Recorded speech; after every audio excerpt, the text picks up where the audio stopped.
Hello, hello, hello, and welcome to the Bada I am your co-host, Dave, and down below in that super cool hip square, the best space in all the World Wide Web, is my partner in crime and co-host, Chris. Chris, how are you today? Oh, deja vu all over again, isn't it? Yeah, it's been a while. Yeah. It has been. How's your day been? Very uneventful. I did get some reading in, which we will discuss later in this humble program. I like it. But to lead off, I believe it'd be more important to discuss what is up with you, what you've been going through, what is on your mind. Oh boy, that's a loaded question now, isn't it? Sure is. It's dangerous. It is. It can be. Yes. It can be. As threatened last week. Yeah.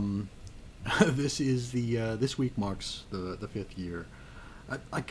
I said it the last time we tried recording. I don't know if you call this an anniversary. What do you call a yearly marker of a passing? I guess it would be an anniversary. It's yearly.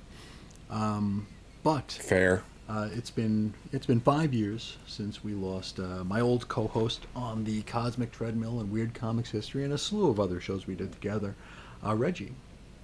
He passed, and I finally got clarity on the date of his passing because in my head it was all over the place. It was just sometime this, it was either the 12th or the 13th. I found out it was the 12th of May 2020 that he had passed. And this time of year is always a little bit harder. And I'm a melancholy guy to begin with. I do live in the past in just about every single way. My going from hobbies to relationships to whatever. It's a lot of navel gazing and just ruminating. So I do tend to ruminate more this time of year, especially as it pertains to this hobby, this pastime. It's become like, I'm trying to think of the word here. It's just so, my comics fandom is so tangled up in what Reggie and I did that it's hard to see it in any other kind of way. So the fact that comics and talking about comics is one of the passions I have in life. It's just inextricably, it's in there, it's baked in. So this time of year is especially difficult for a lot of reasons. I lost a good friend,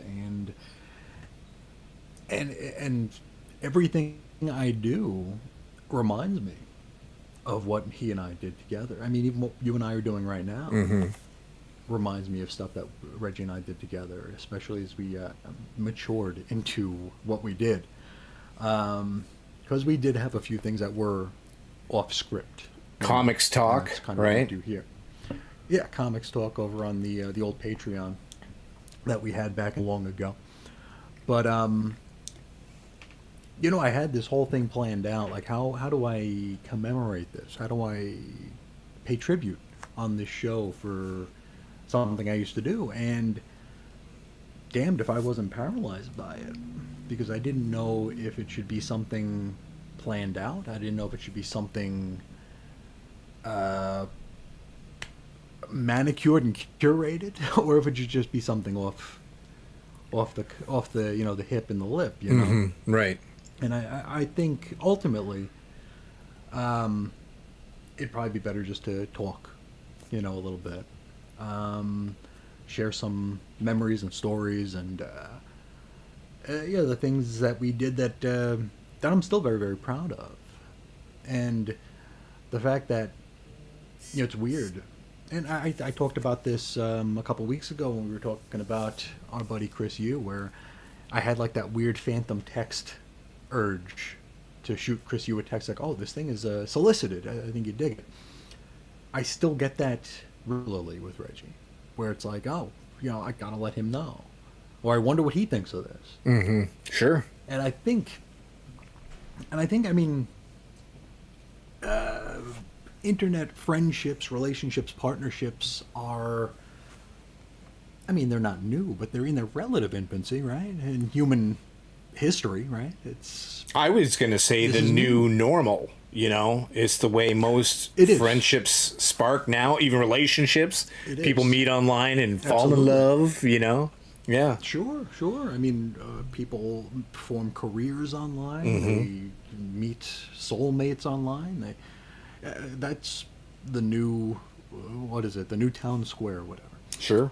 But the weirdest thing is that I still haven't totally taken that in, and it's like I'm jumbled here. I don't even know where to begin to talk about this. Maybe I should have prepared something. I don't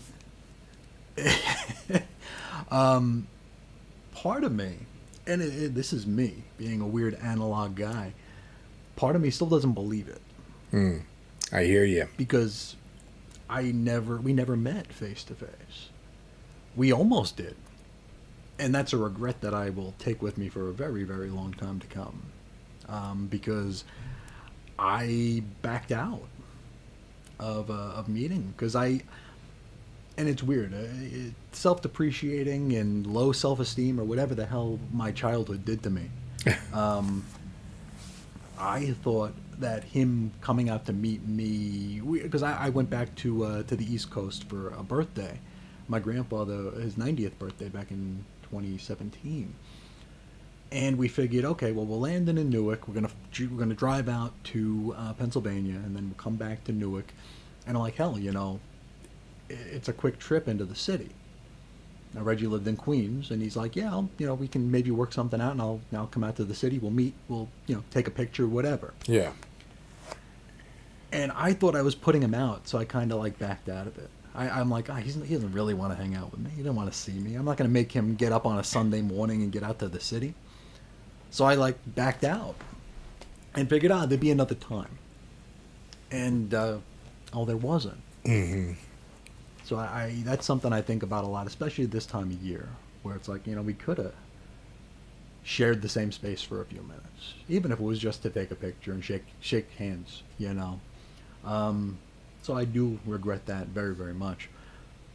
But I mean, it lends to that idea that this isn't even real, because we never met.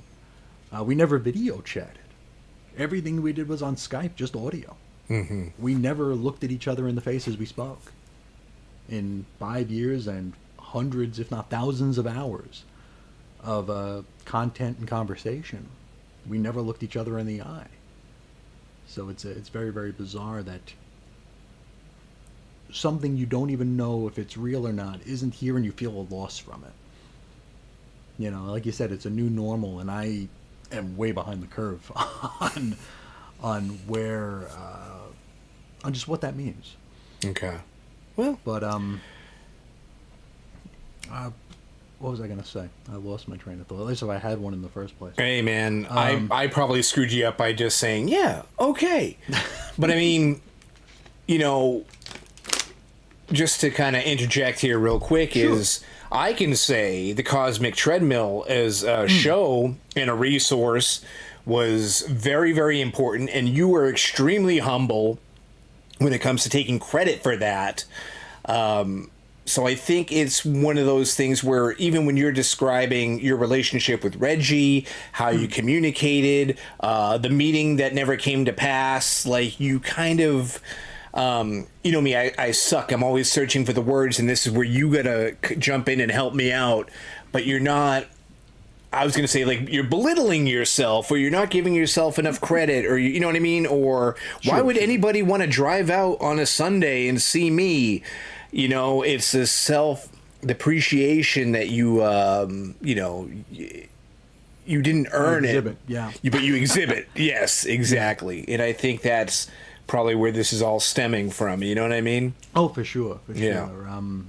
Yeah, because even when we started our relationship, our friendship, our partnership, it was very, very weird. Because, I mean, I've told this story before, various places. I don't know how much crossover listenership, viewership there is from this show to stuff that I recorded 5 years ago, 10 years ago almost. But even just us becoming a pair was something that I like. You know, like there's that thing where like you don't think about how planes fly because if you did, they'd stop. You know, it's like they're gonna fall out of the air because it's impossible for a plane to fly. It's a sort of thing like that where like I didn't understand why he picked me to be his partner on this project, and I knew if I stopped to think about it a lot, it would go away. So I didn't. But I started Chris's on Infinite Earths after hearing Reggie. He was one of the inspirations for it. I found him on the Weird Science DC Comics podcast, and I still remember the day. It was December 5th, 2015, so almost 10 years ago. My wife was at a Christmas party with a friend of hers, and it was one of those things where, like, my wife worked about an hour away from the house. Her friend lived an hour away from the house in the other direction, and it was at their house, so it was like a 2-hour drive, all told, you know. And so she was going to catch a ride out to this friend's house. And then later on that night, I was going to drive out and pick her up 2 hours each way. And I remember I was getting into DC again. This is post New 52, and we were already in Convergence and whatnot. So it felt like things might be coming back to what I wanted. So I was looking for current year DC podcasts. And everywhere I looked, it was just this Weird Science show, and it pissed me off. I'm like, I want something else. What is this show? Why is it every damn Google result? And so I relented. I knew I had a long drive ahead of me, so I downloaded, like, this is before I had, like, unlimited data. So I have to, like, be on the Wi-Fi, download the podcast, you know, and then take it on the road. And if you know, God forbid it was, like, corrupted or the sound was crap, I was out. You know, I was out of luck because I couldn't just stream it. I'm thinking too, that's a big ask because if I remember correctly, they had episodes that were like 4 days long. I didn't know that at the time. So I downloaded like 5 episodes thinking it'd be like an hour each one. It was like 4 hours each one. Yeah. So like all of a sudden I had like 30 hours of audio on my phone. I'm like, what the hell is this? But I was listening to it on the way out, and it was largely a comedy show. And then they sent it over to this weird little segment. And it started with, like, classical music that, like, faded into, like, a hip-hop beat. And then a booming baritone voice. And that was Reggie. And this segment was completely different from everything that was on the show. Because, I mean, it was...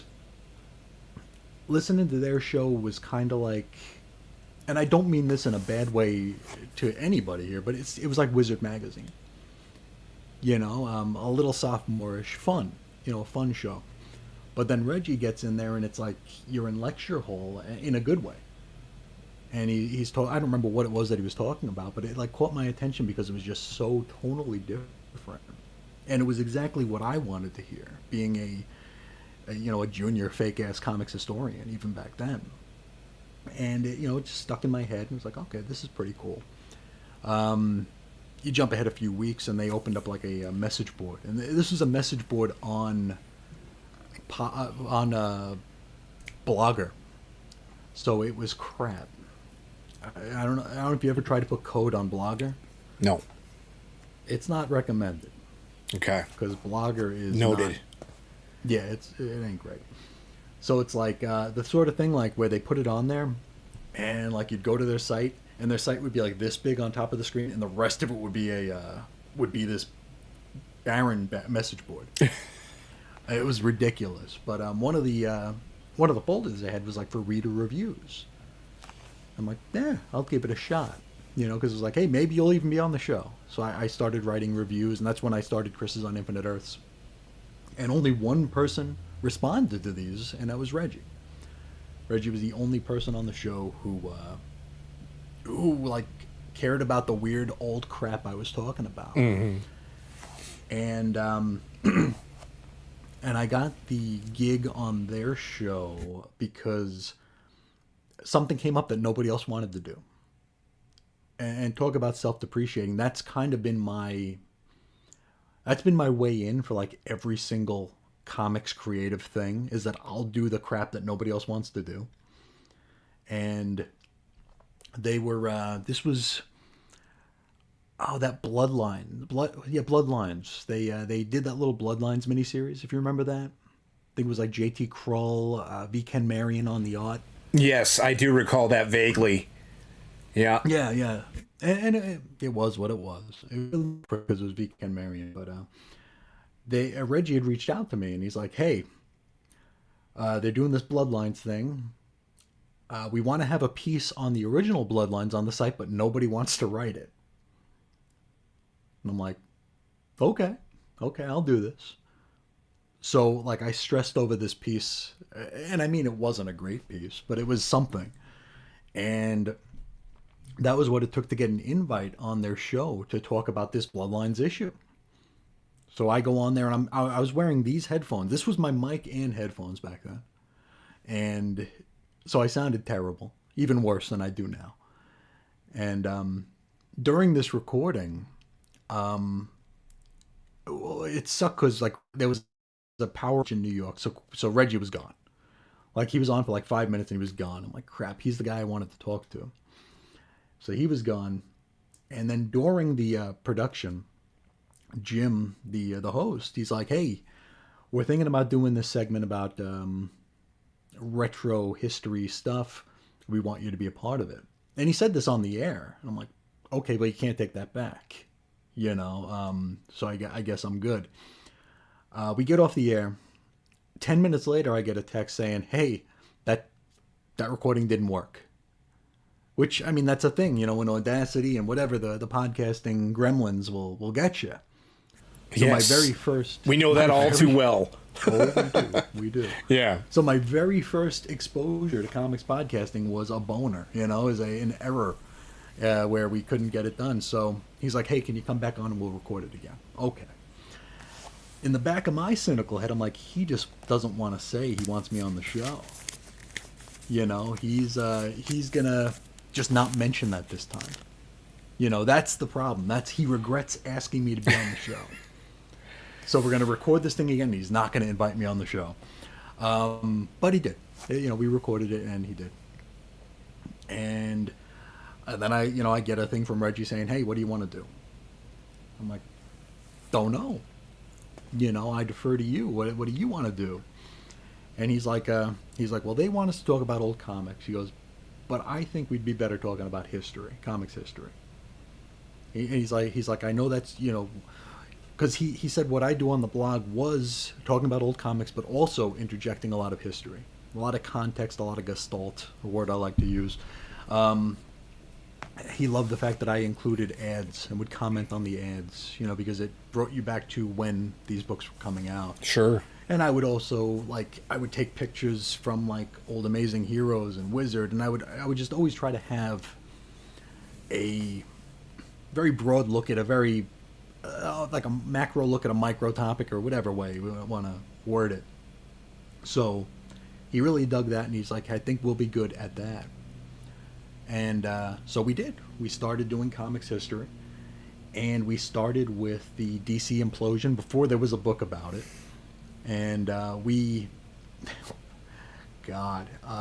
was probably like a 11-minute segment, because it was an inset in another show that was already like getting really close to being like a 6, 7, 8 hour show every week.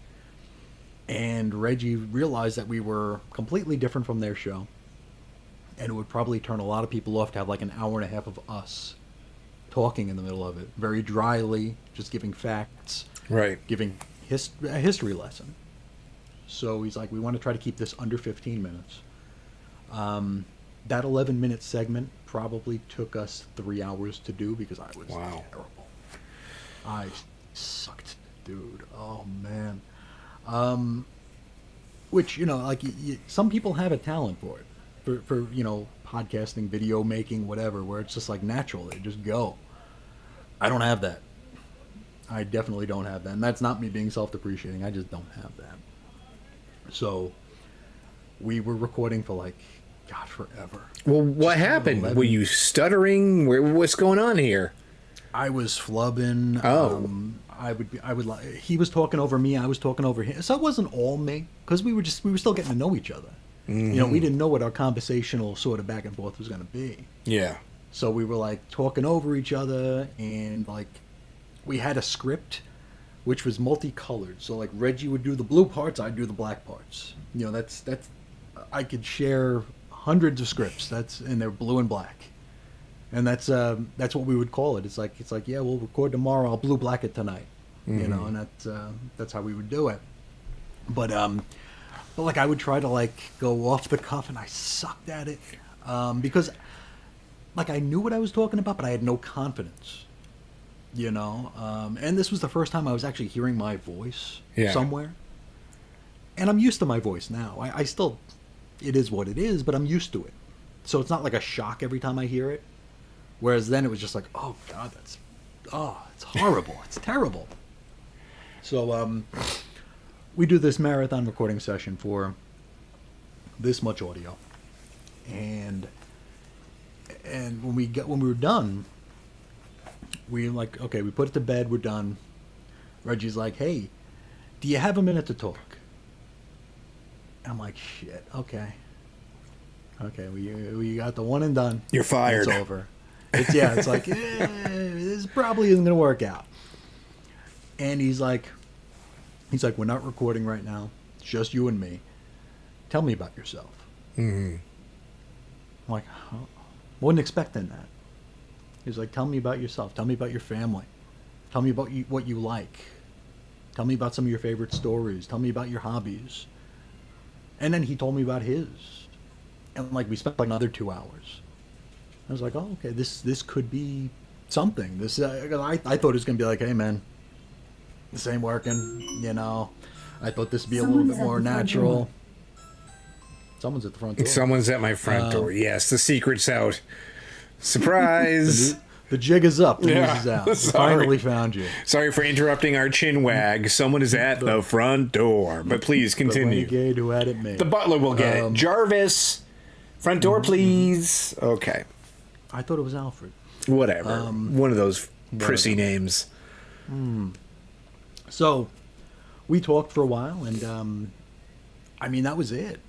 That was it. It was like I was a completely different recording person after that.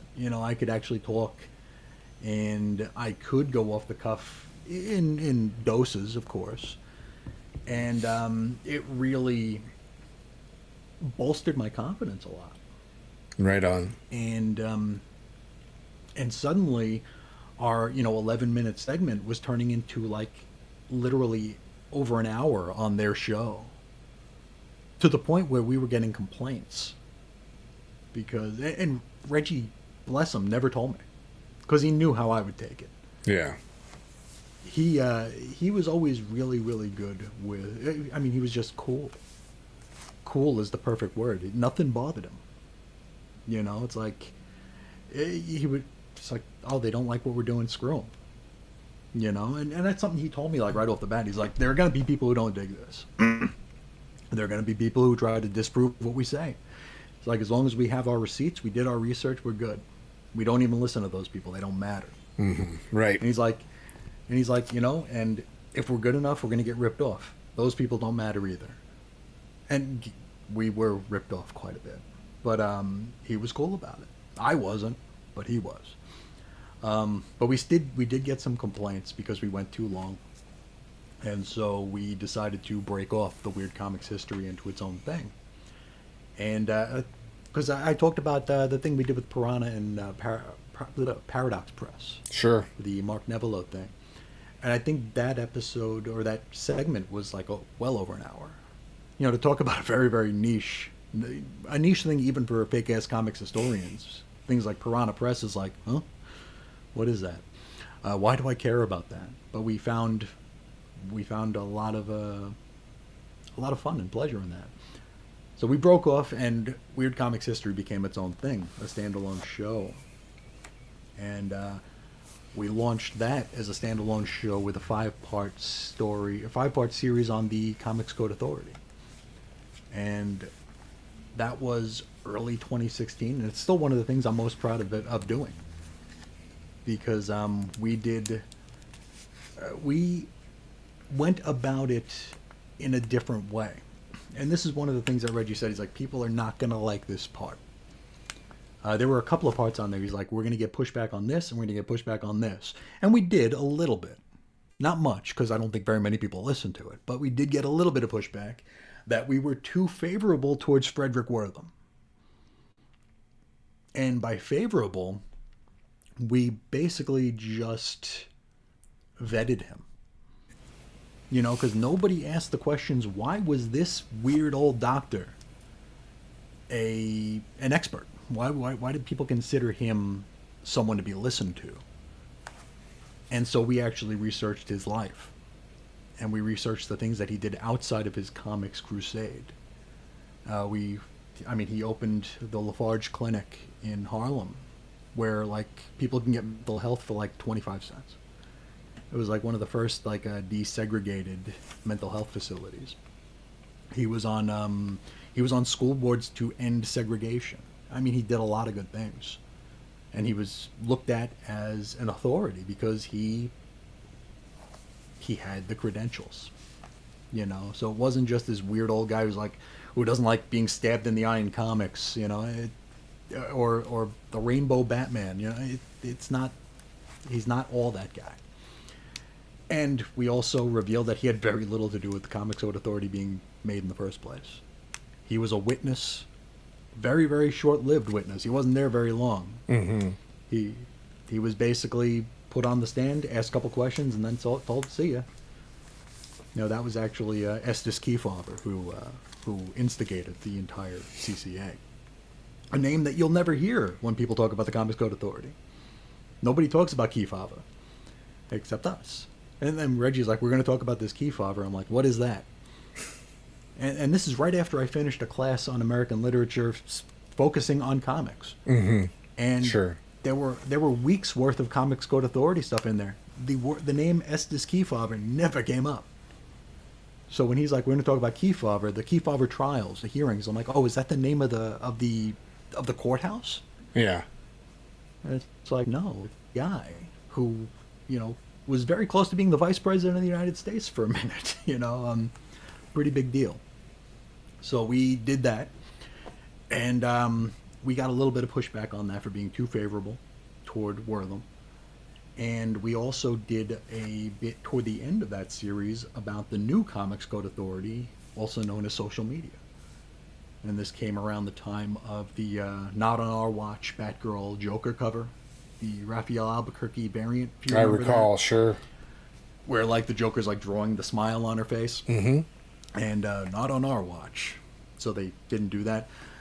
And we posited a simple question. How is this different from the Comics Code Authority?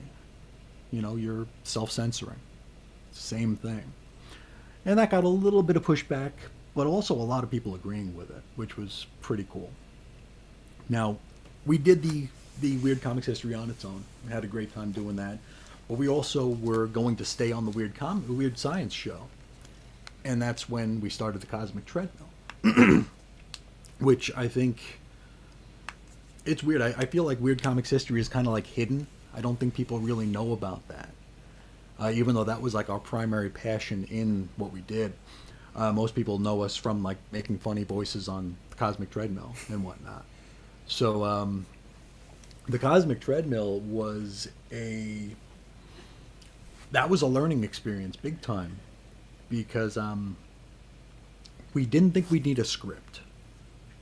And I wish I still had this recording somewhere, because it was terrible. We asked the Weird Science listeners, like, we're going to do this show about old we're going to do a retro review, basically. Pick something, and we'll do it. And they picked Booster Gold #1, you know, from 85, 86.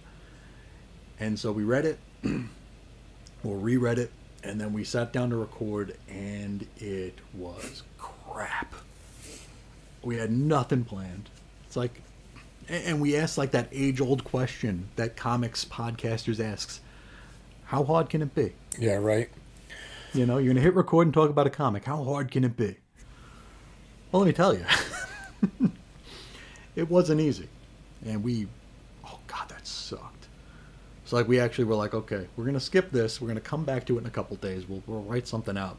We'll go from there. And a great learning experience, especially with just how we worked off each other. We needed a little bit of a framework to facilitate that. Right. Yeah. I mean, you're acting out parts in a book.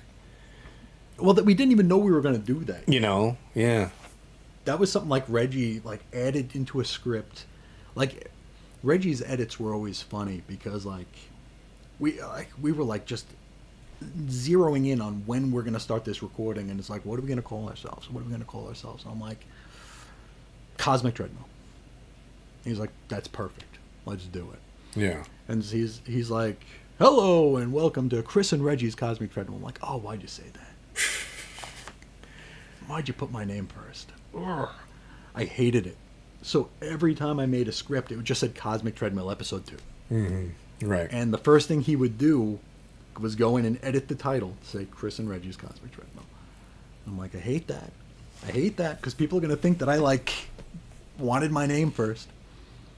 And he's like, it sounds better that way. Hey, man. Reggie and Chris's doesn't sound good.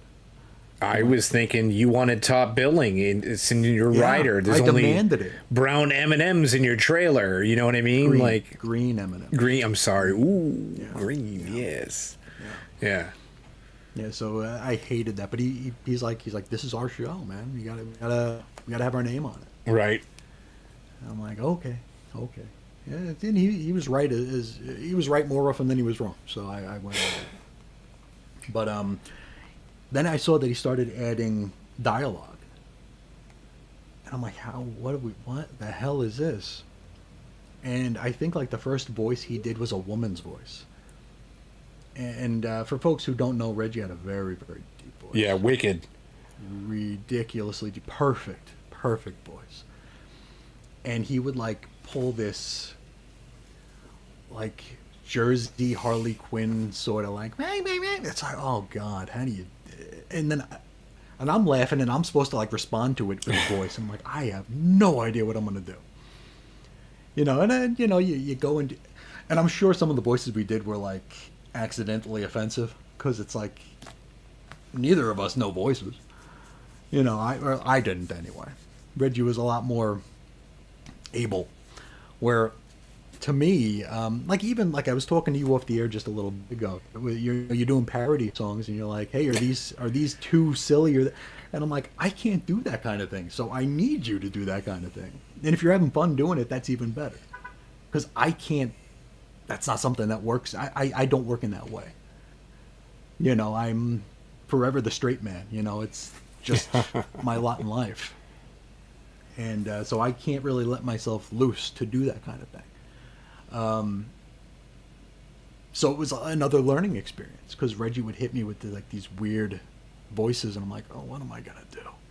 What am I gonna do? And I remember we did when we did Crisis, and every time I talk about when we did Crisis, I have to tell people that I have to repeat the fact that our script for Crisis on Infinite Earths was longer than Crisis on Infinite Earths. Yeah.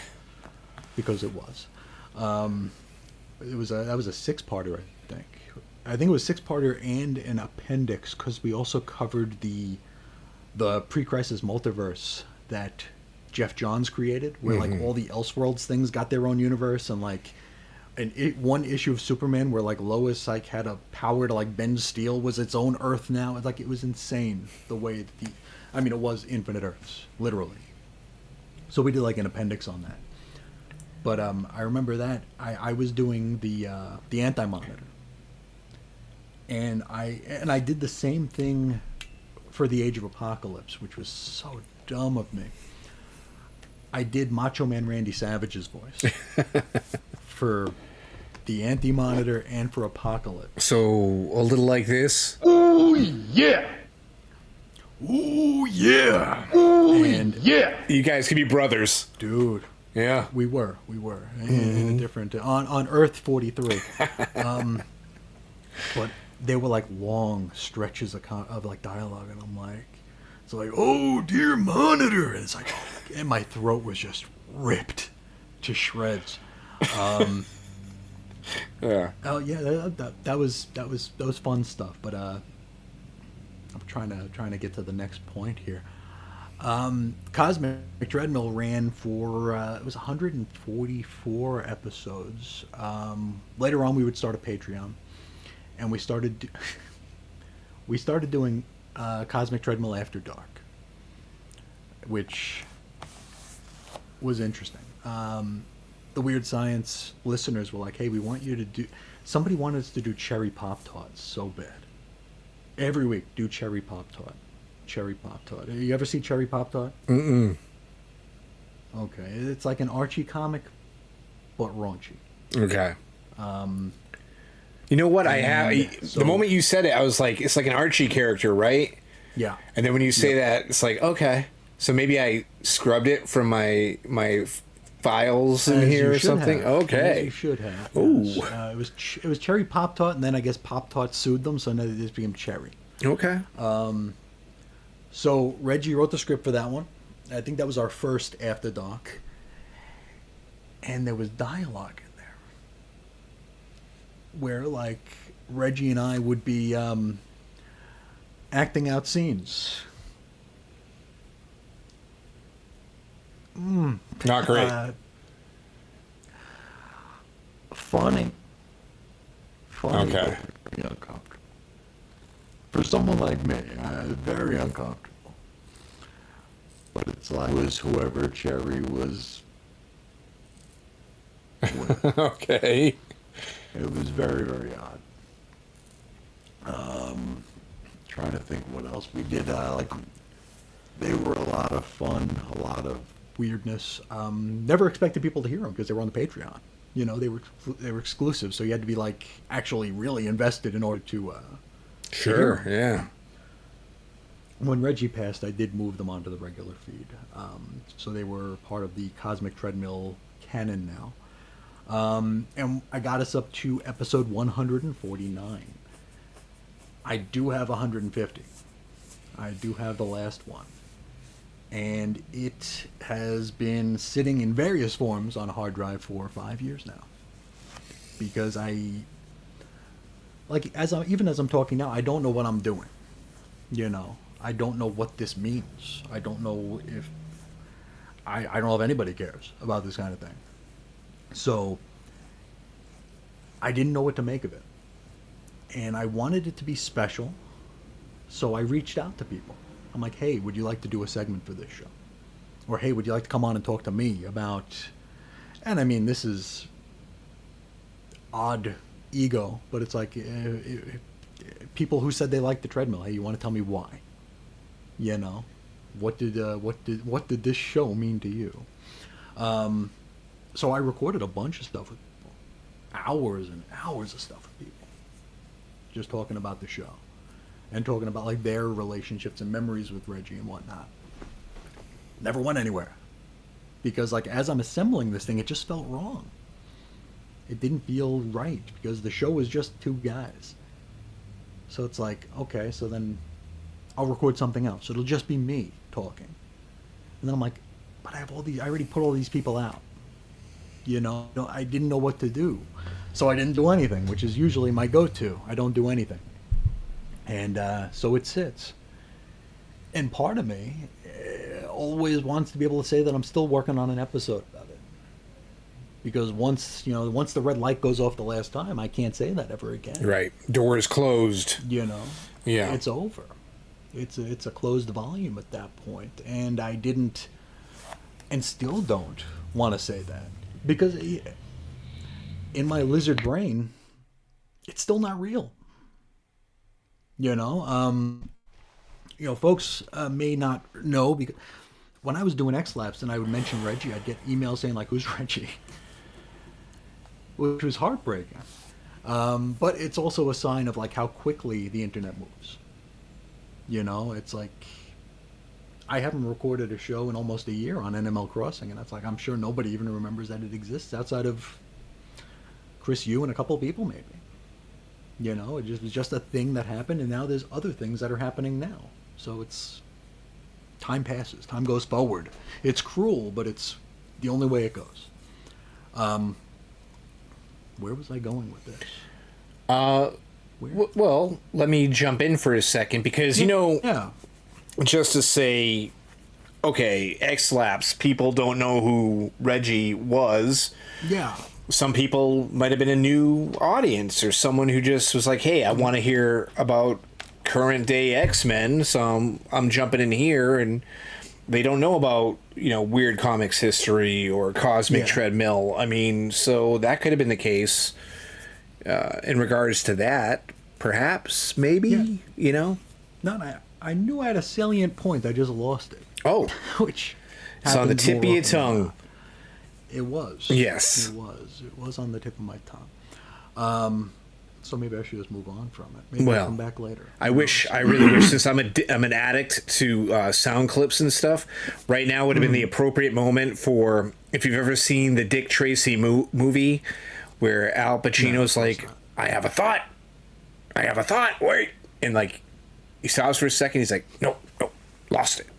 So that was you. That's my life. Yeah. That is my life. It's right there. It's gone. Yeah.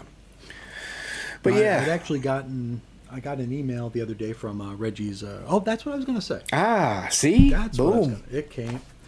It's my favorite foreign movie. It will come back to me. Heck.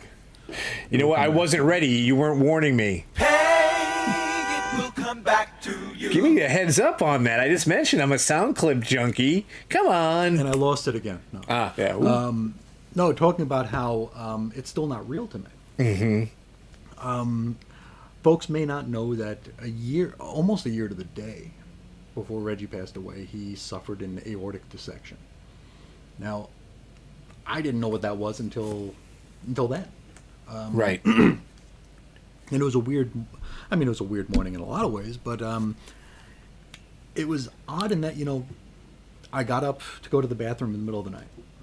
And I never look at my phone when I'm, it's like, just like anybody our age, sometimes you have to get up to go to the bathroom. So I did. And I come back and for some reason I checked my phone. And I had an email from Reggie's wife saying, hey, Reggie suffered an aortic dissection. He's going to be down for a bit. We don't know really much of anything. And I see aortic and I'm like, oh, that was a heart attack. Okay. That's... I didn't think it was as big a deal as it was. I couldn't get back to sleep, obviously. And, I go downstairs and I set up to do my next blog post as I usually started to do. I think I was in the middle of Action Comics Daily at that point. And I decided to look up what an aortic dissection was. And it's a horrifying thing in that it's like not a break of a vein or an artery, but it's like it's almost like your artery becomes like a sieve, like a very porous sieve where blood gets out of places it's supposed to be. And it has a very, very high mortality rate. Some famous people who have died of them, John Ritter, I think Lucille Ball, and for the comics bubble, Mike Waringo. That's how we lost him. And so learning about this, it's like, oh my God, this is insane. This is just like, it's a miracle that he survived. But in the back of my head, it was still not real because it was internet. It wasn't real at all. And it wouldn't become real until later on that day. And I believe that was the first time I ever called you on the phone. Was it? It was that day that I think so. Wow. Okay. Yeah, I was walking, because I was going about my business as if nothing was different. Mm-hmm. Like I was supposed to go to the comic shop that day to look up material to try to find some research material. So I went and I did that. And I called you outside the comic store. I was pacing in front of it, and that's when I talked to you on the phone for the first time. because I was just trying to be normal, trying to like pretend nothing was going on. And the weirdest thing, I was being haunted by a song the entire day. You ever hear the Gin Blossoms, Till I Hear It From You? Sing me a couple bars. I can't even think of it. Okay, I was trying to lure a ditty out of you, which is very rare. I was like, it's tough. I'm gonna get it. I'm gonna get it. Yeah, I don't remember, but yeah, you know what? I'm not a huge Jim Blossoms fan, so maybe I've heard it, but I'm just not. I'm sure you have. I mean, it was everywhere. It was Okay. everywhere. But as I'm driving, I kept hearing that song, and it's like, it was Can't Let It Get Me Up. As far as I know, nothing's wrong till I hear it from you. Okay. So I'm like, until Reggie himself tells me, this ain't real. Right. And I heard that song like a dozen times that day. And every time it crept in a little bit more. It's like, this ain't real until I hear it from him. And then I got a text from his wife saying that it was very likely that he would never walk again. It's brutal. I'm like, oh. And it was like, and I was driving on the freeway. I had to pull off, and I was just like, it was like a ton of bricks. Right. Because, people have heart attacks, and I'm like, oh, yeah, I'll call him in the hospital tonight. We'll yuck it up. We'll miss a couple of weeks maybe. But no, he was actually dead for a few minutes. Right. And I think his heart was frozen. It was insanity.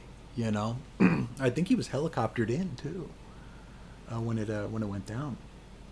So it was a very, very, very scary, very sad, and still, I part of me thought it wasn't real. Right. And I don't know if that's like defense mechanism. Probably. I think so. Yeah. It's either Most defense or likely. stupidity. Maybe both. No, I think know. it was more defense. You know what I mean? Because you don't want to accept something,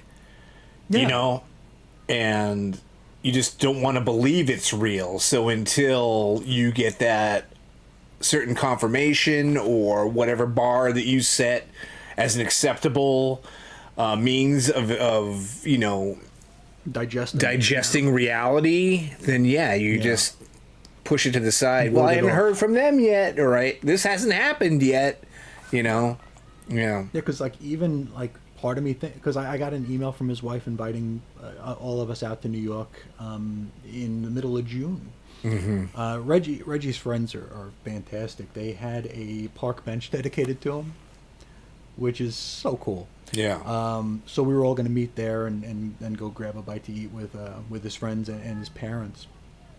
Unfortunately, I started working just not too long ago, so I don't know that I'll be able to do it. I might be able to pop in. I have to reach back out there and see if I can get some specifics and whatnot before I figure it out. Because we never got to get together. Yeah. Reggie passed during COVID, which is another heartbreaking thing because he was alone. Because they didn't let family into hospitals back then. Right. So he was there alone, which is horrendous and horrible. So that's in a couple of weeks, or it's I think 4 weeks from now. So we'll see. We'll see if that works out. If not, I think there'll be like a Zoom, memorial sort of thing. And that's how we. That was how we did the. I don't even know what you'd call it. It wasn't a funeral. No, I was going to say like a wake, but it's more like a tribute or something of that nature. Yeah, because we did like a sitting shiva right afterwards, which was very, very helpful. That day was very weird because I don't know if it was on this recording or the last one. I did talk to him the morning that he passed. Right. And we were trying to figure out what the next step of the Cosmic Treadmill is going to be, because it's a heartbreaking story. He had the aortic dissection in May. he was getting his like faculties back slowly but surely, Right. to the point where he was able to learn how to walk again with support. But he was able to walk. There's video of him walking after the dissection, which is insane. But then on Christmas Day, he had a stroke. So it was like I think he lost vision in one eye. He couldn't make out words. He couldn't read. Without an extreme amount of difficulty. And he called me on my birthday that year. It was in 2019. 2 days after Christmas, he calls me up, and I thought he was calling to wish me a happy birthday. And he actually was telling me that he had suffered the stroke on Christmas Day. And he's like, I don't know if I'll be able to come back from this. So every time that he went down, he's like, continue the show without me. Mm-hmm. And I'm like, no, no, that's not happening. He's like, because even then, he's like, I don't know if I'll be able to come back. Slot some people in, do whatever you need to do. And it's like, dude, you're the one who named the show Chris and Reggie's. Without a Chris and a Reggie, there ain't no show. At least not this show. And so we were trying to figure out a way to come back. And we have a comment here. Jesse D. Young, he says, Reggie's show on collecting and the mental aspects of it was fascinating. I wish you had a chance to finish that show up. Right on. That was a great show. I was the first guest on it. That was a good one. Yeah, you start low, you go high. Oh yes, we were trying to figure out a way to continue, and since Reggie was having challenges trying to read and trying to write, especially, we were gonna take a page out of the pro wrestling handbook. I was gonna be play by play, and he was gonna be color. So I was gonna do everything, all the research, all the writing, all the scripting, and he was going to comment. Because he still had it. I mean, he could still talk circles around most people, myself especially and included. He would be saying stuff that he would be talking about, like a show that he watched, and just explaining it in ways like I don't have that reviewer lexicon. Okay. For me, it's like yes. Then Martian Manhunter did this. And then he said this to this person. And then he did this. And then he punched that person. Where Reggie could just knit with words and just put out something very, very lovely. So we were going to do it that way. And I even did a few episodes of Chris's on Infinite Earths with that in mind. It was basically the pilot episodes of this new look Cosmic Treadmill. And the episodes were actually very, very, very fun. The first one I did was on the Crimson Avenger. Actually, the first one I did was on... I can't remember the order I did them on, but on one of them was the day that he passed away, and I didn't know it yet. But I did one on Leonard the Duck, which was a fun story. I don't know if you remember this one. It's ages ago. It's a story of how Steve Gerber stole Howard the Duck from Marvel. Did you ever read about that or hear about that?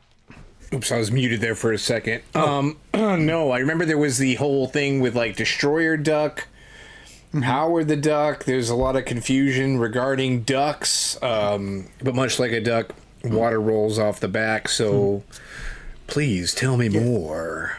Okay, yes, this is a fun story. Steve Gerber started doing some work for Marvel on a freelance basis here and again. Mm-hmm. And him and Eric Larson hatched a plan to steal Howard the Duck. The lineal Howard the Duck is not in the Marvel Universe anymore. And since Chris's on Infinite Earths was a DC-only blog at the time, I figured out a way to talk about this duck napping. Because Howard, the lineal Howard, shows up in a Vertigo comic that Steve Gerber had written. Now, it was a Marvel team-up, the late 90s run. You had, Spider-Man was teaming up with Howard the Duck. Yeah. Now, Howard got kidnapped and was replaced with a fake duck. You didn't know that if you only read that issue. But if you read the Savage Dragon Destroyer Duck one-shot from Image that came out right around the same time, you saw the exact same story from a different point of view. And you see that there was a duck swap. And so this duck winds up in Image. And then Steve Gerber writes a story called Nevada that was showing up at Vertigo. And in it, there's a little duck called Leonard the Duck because he changed his name. He went into witness protection. So that was I think that might have been the first one I did that was the New Look Cosmic Treadmill, as a pilot in Chris's on Infinite Earths. Then I did another one about the Crimson Avenger, which had something to do with a hammer that you and I have talked about off the air before. Oh, yes, indeed. Now, that was another one that was pretty deep in research, and I loved the way it came out. And it's like the only thing that was missing from it was Reggie giving his opinion on it or just reflecting on the insane story. I mean, that's something that'll still pop up in my feed from now every now and again, that people have discovered my Crimson Avenger post or podcast, and it blew their mind because it's not something that's talked about very often. But it's basically comics meets true crime. There was an actual crime committed by the artist on there, and it's probably one of the reasons why that'll never be reprinted anywhere. Besides the fact that it was terrible, I guess. But but those were the two New Look Cosmic Treadmill pilot episodes, and I was so pleased with them, and I couldn't wait for him to hear them. And I put out the Crimson Avenger one the Wednesday, the day after Reggie had passed away, and I didn't know it yet. And so I shared it around on social media like I would do, and I was nervous about this one because it doesn't paint everybody in a good light, especially someone we talk about a lot. Yes. So I was worried that certain people wouldn't be pleased that I was sharing this story. Because anytime this story would come up, or anytime I would bring it up, it would be like, meh. But at this point I was like, I think this would make a really good episode of the Treadmill. So I posted everywhere that I usually post stuff, or I used to post stuff. And midway through the day, I popped on to just see if there were any comments anywhere. It's like, I wonder if this is being received okay, or anything. So I popped back onto Facebook, and I have a message from a friend of ours named Robert, who has since passed away as well. And he's like, hey, I'm really sorry to hear about Reggie. And I didn't know what he was talking about because I talked to Reggie the day before.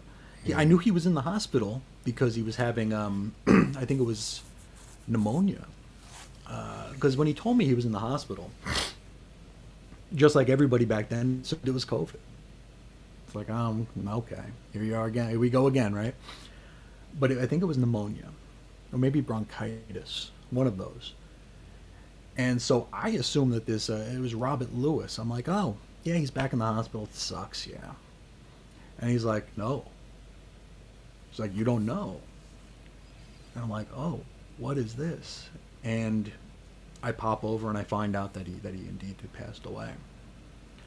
And it was, I guess I'm kind of blessed that I haven't really encountered death too often.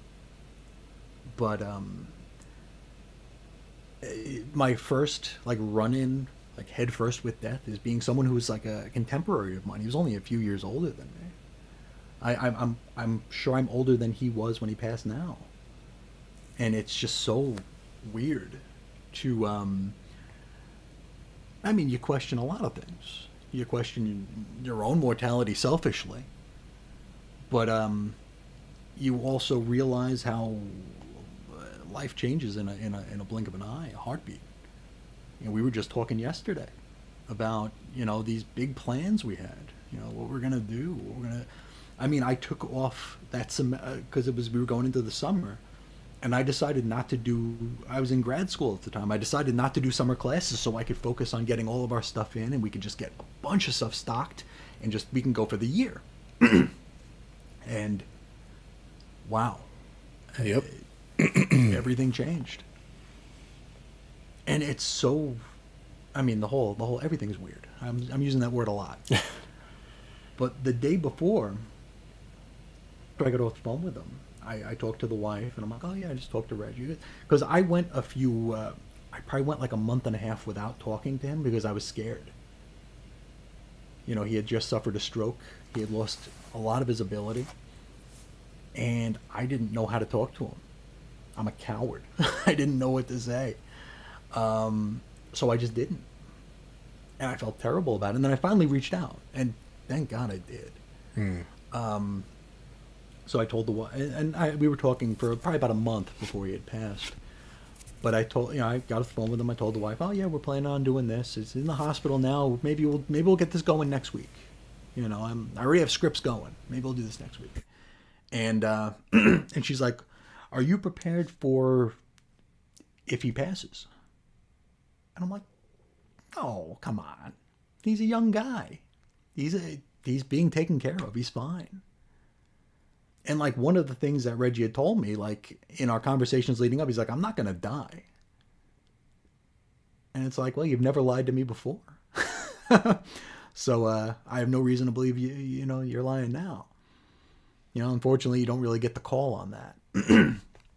So my wife kind of saw the writing on the wall before I did. But then again, I tend to live in a fool's paradise in any chance I get. So there you go. But it's weird that he's been gone as long as I've known him now. You know, we were partners for just shy of 5 years, and he's been gone 5 years. Yeah. Very rough. And I still feel like I haven't really memorialized him. I mean, I spoke at his funeral, whatever we're calling it, the Zoom call. You know, his wife asked me to speak because I was from a very odd aspect of Reggie's life. Reggie's friends were largely folks that he knew for his entire life. Right. So I was very much a newcomer, and I was very much in this side niche, you know, because Reggie had a lot of passions. Comics was just one of them, but I was the guy he did comics with, you know, so I had a different sort of point of view, I guess. So I was asked to speak about some of his creative output and the partnership and how I feel like he made me a better person and a better whatever the hell this is that I do, you know.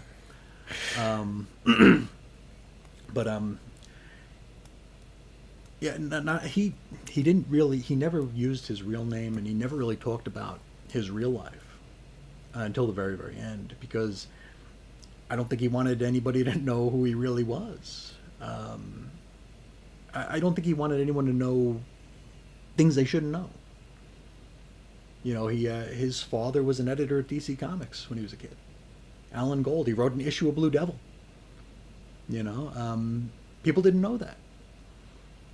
You know, as I'm giving my eulogy for him, I'm looking and I'm seeing names and faces pop up, because there were hundreds Right. of people there. And I'm like, is that Marv Wolfman? It's Marv Wolfman. Okay, it's Bob Rozakis. I'm seeing like the DC bullpen, and they're all there, and it's wild. Yeah. You know, just how many people he touched, and dare I say continues to, even after his time. And it's weird, you know. Weird again. I put off really digesting his passing. I'm a very simple person. I'm very primal in that it's very easy for me to show anger. You've seen me angry. Maybe people even on the air here have seen me angry. It's my go-to because I'm comfortable with it and I know it. And so during the day Reggie passed, I was like picking and choosing these things that would make me mad so I wouldn't have to deal with it. Right. You know, I remember like I started like a vendetta, you know, where it's like I had a small group of friends and I was like, hey, this happened. Please don't say anything to anybody. I don't know how his family wants to handle this. And sure as hell, like 2 minutes later, one of them's like, oh, condolences. And it's like, dude, why are you doing that? Why'd you do that? Yeah. It's like, I asked you not to because the family hasn't said anything yet. You know, please. So this guy actually did me a favor because I was able to focus on, like, what did you do? Instead of actually dealing with my emotions. Right. You know? Yeah. So I got to really just foment anger rather than actual processing of a loss. And I mean, later on that day, I did get some very ugly messages from people. It's like, oh, we lost the wrong one. Oh, nothing to see here anymore. Oh, it should have been you. Because people are dicks. You know, it's the internet. People are dicks. But, you know, 2 or 3 people were dicks. Hundreds of people reached out. Hundreds of people reached out saying, like, just, you know, how much they're going to miss us. How much... I mean, Chris, you reached out, and we barely knew each other, and he's like, hey, you know, this is a tragedy. He's like, I hope we don't lose you too. You know, like, you still have more to give. Yeah. And I didn't know him from a hole in the wall. He didn't know me, you know, but it meant a lot. Because it would have been very easy for me to just shut down at that point. And I was pretty jaded at that point anyway, so I was probably looking for an excuse. So that kept me kind of going. And I don't know, I feel like I'm Scott Snyder right now. I don't know how to end this. Well, I mean, you've recapped quite a bit as far as the linear way the show started, how you guys became friends and whatnot. So, you know, and plus the human interaction, the relationships involved, because, you know, whether it is you met somebody online or if you knew them in person, the connection is still legitimate, is still real. But even then, when you're talking about we'll call it a wake, and you felt almost like an outsider because you're like, well, I'm his online buddy. I'm the person who does these comic podcasts with him. These people would go to the pub with him and have a drink, or this person grew up with him. This person went to 6th grade with him. And it's almost like, yet again, you're trying to legitimize your role in someone's life, which you shouldn't do. But I will say, you know, just from my perspective, I think one of the most important lasting legacies, which to you is going to sound absurd, but with what you guys produced in podcast form, it spawned other things. And one of the things is our friendship. You know what I mean? Sure. Because I was a fan. I had heard the Twilight of the Superheroes, Weird Comics History. To this day, still probably my favorite episode of any podcast ever. And that's how, you know, I reached out. We started shooting the breeze. I became friends with Reggie as well. He would jump on my podcast. He was... here's something we didn't mention yet, was he was super knowledgeable. He did say he was knowledgeable in many different areas, but music and hip hop was a really big deal in his life. He even had like a pirate radio station that you and I that we were on had a show on where we were playing tunes and talking comics. So I mean, the branches of this tree extend out, and I think the fruit from there will still be coming, who knows, years later, you know? For sure. Even if it's the smallest little bit of minutia that maybe you're not aware of, someone could be stumbling on Weird Comics History or the Cosmic Treadmill for the first time because it's still out there to be heard. You know what I mean? And I know the internet is a big, scary place, and there's a lot of different weeds to get lost in. But maybe somebody will get lost in your weeds and hear Reggie's baritone, deep voice, and get hooked as many others did. And then just kind of as far as his passing, I remember talking to you a lot, you know, some really deep stuff because there's so much to process there. You know, losing a friend is always so difficult, let alone if you are doing projects together or if you're just even shooting the breeze off the air in casual conversations, but you have something in common. Something that I can relate to wholeheartedly is, this public record. I had a podcast with a lifelong friend of mine who passed away, but you had mentioned, like, you still have, like, phantom texting. You want to send that person something. You saw something interesting or heard a bit of news. That happens to me all the time. I'm sure. So, and unfortunately, I've lost a lot of people along the way. But, it's all part of the journey, bro. I don't want to sound like namaste here and whatever. But I do think the long-lasting impact of what you guys produced, and you were imitated quite a bit. I remember hopping on then Twitter and seeing when, like, people would be like, hey, we're talking about Twilight of the Superheroes. I'm like, hold on.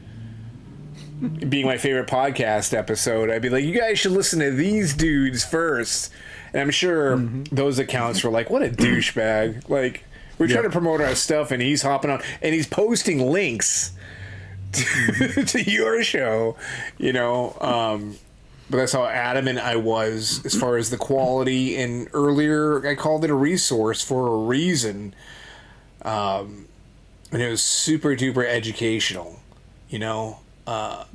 So I think, too, maybe beyond, because here's the thing, right? You may have a funny show or be a humorous person, but sometimes those things are frozen in time based on the time that they were produced.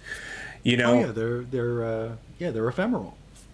But if it's educational to the point where you can learn something history-wise, it'll live on forever, man. Because maybe you're going to teach someone something they didn't know yesterday, 5 minutes ago, whatever the case may be. So I'm thankful that you guys crossed paths. And again, if it wasn't for that, we wouldn't be here doing this right now. It's true. So there you go. Biggity bam, biggity boom, bada bin.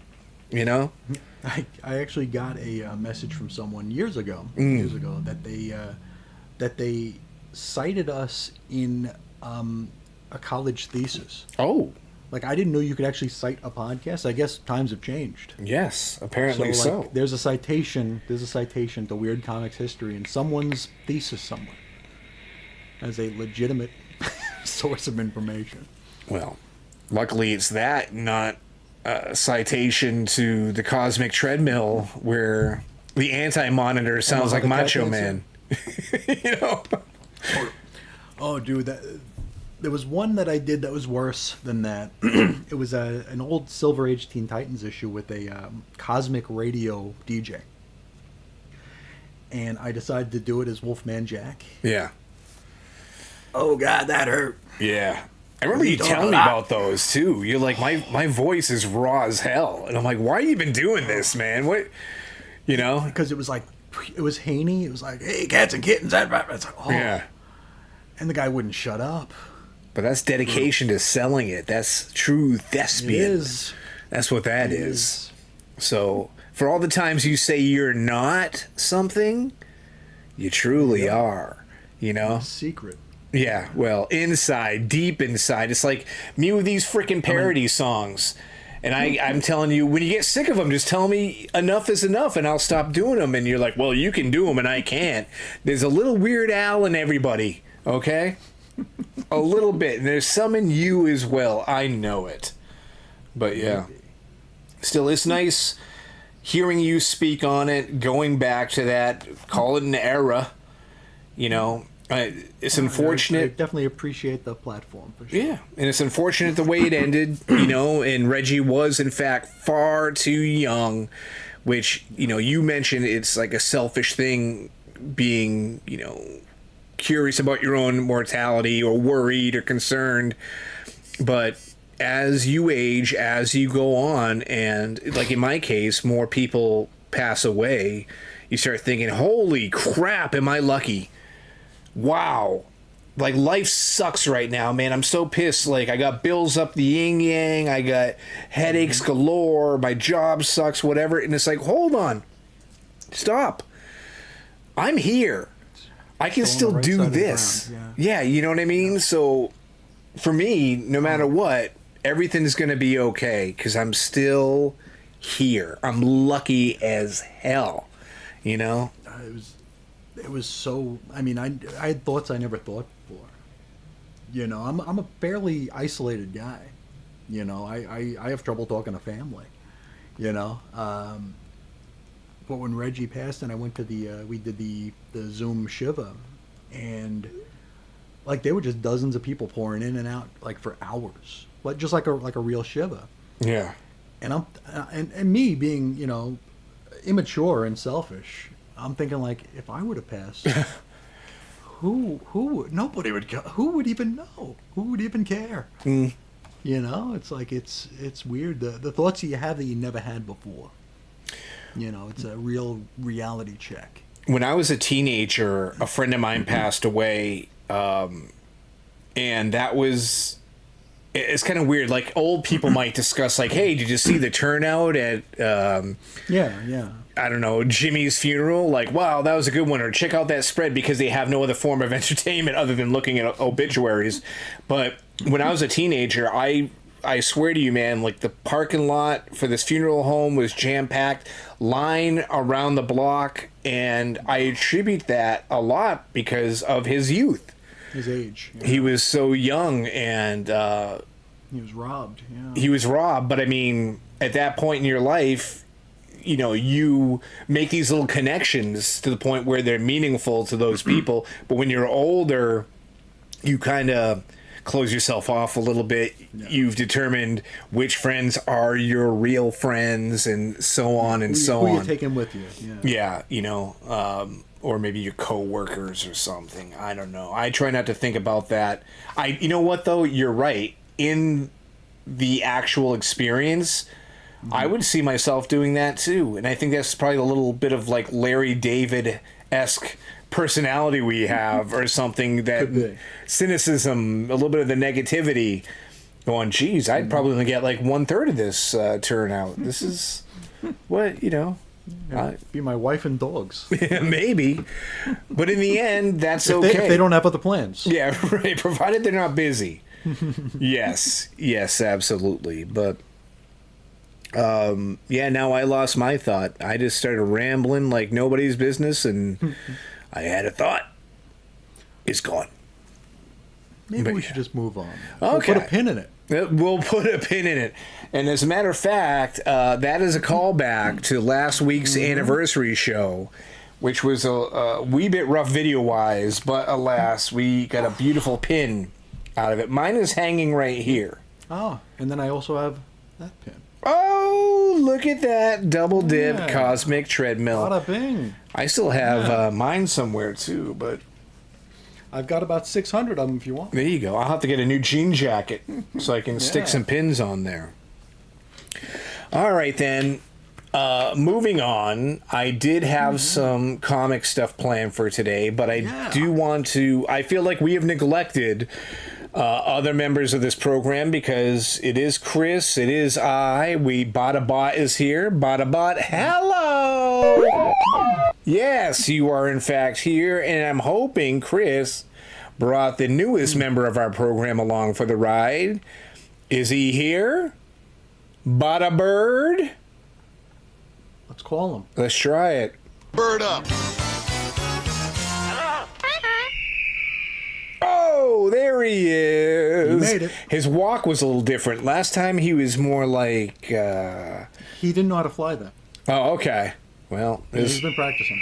yeah, obviously he's very, very good. And then, of course, we have Chris Yu out there in the universe, corresponding via that wonderful device we know as email. And we'll get to his comprehensive thoughts on our previous show later. Now, Chris, I recently got a big fat stack of comics, mail order. and I've been starting to dig through them, read some. So if you Are don't, these new or are these back issues? brand spanking new, baby. Brand news. Okay. These ones, they ain't getting any newer. Okay. Just saying, you can. Well, no, maybe later. Hold on. Not hush to yet. But Okay. I've been moving my stack around. I'm a disorganized mess. Look at me. All right, so new books that I read this week. This isn't everything, but I knew that we'd be talking The Mill and Reg E, so I wanted to kind of condense what I wanted to talk about as far as books here. Is based more on quality. Let's say that, because there were some. Hey, what? Stop it now! You might invoke some nasty stuff. So. Anyway, first things first, up to bat is a new book called Vanishing Point from Mad Cave Studios. This is by writer extraordinaire Mark Russell and artist Juan Doe. Now, looking at the cover, you can tell it has to do something with outer space. Now, it is I guess you could call it like an anthology, because the storylines are going to be changing from issue to issue. And I'm sorry, I'm pausing here because what I did, because I am in fact old, when I read something, I jotted down a couple sentences about each book to refresh my memory. Hey, Okay. I'm rubbing off on you. You are. Well, let's hold the phone, because you, as you mentioned, are a research junkie. You write scripts. I literally have like 4 lines written on there, but Baby steps, my friend. they all start somewhere. You gotta walk before you can run. True. Even though I don't think like scripting for reviews or anything like that is ever in my future. It just isn't part of my DNA. So I All believe. you gotta do is put a 10 on it. Oh yeah, That's your script. there you go. No. So anyway, I'm queuing up some images Dave. here. Geek Dave, please, Lord, baby, Jesus, no. Don't make me swear in this program. Okay, I know that's your goal, is to make me curse, due to the fact there is a review website out there who I will in fact name now, called Geek Dad, which is the worst garbage ever produced on the internet. And I'm going to just tease that now, because I'm going to get further into that later, possibly when we talk about a little something that Chris can't shut up about. Hush. 2.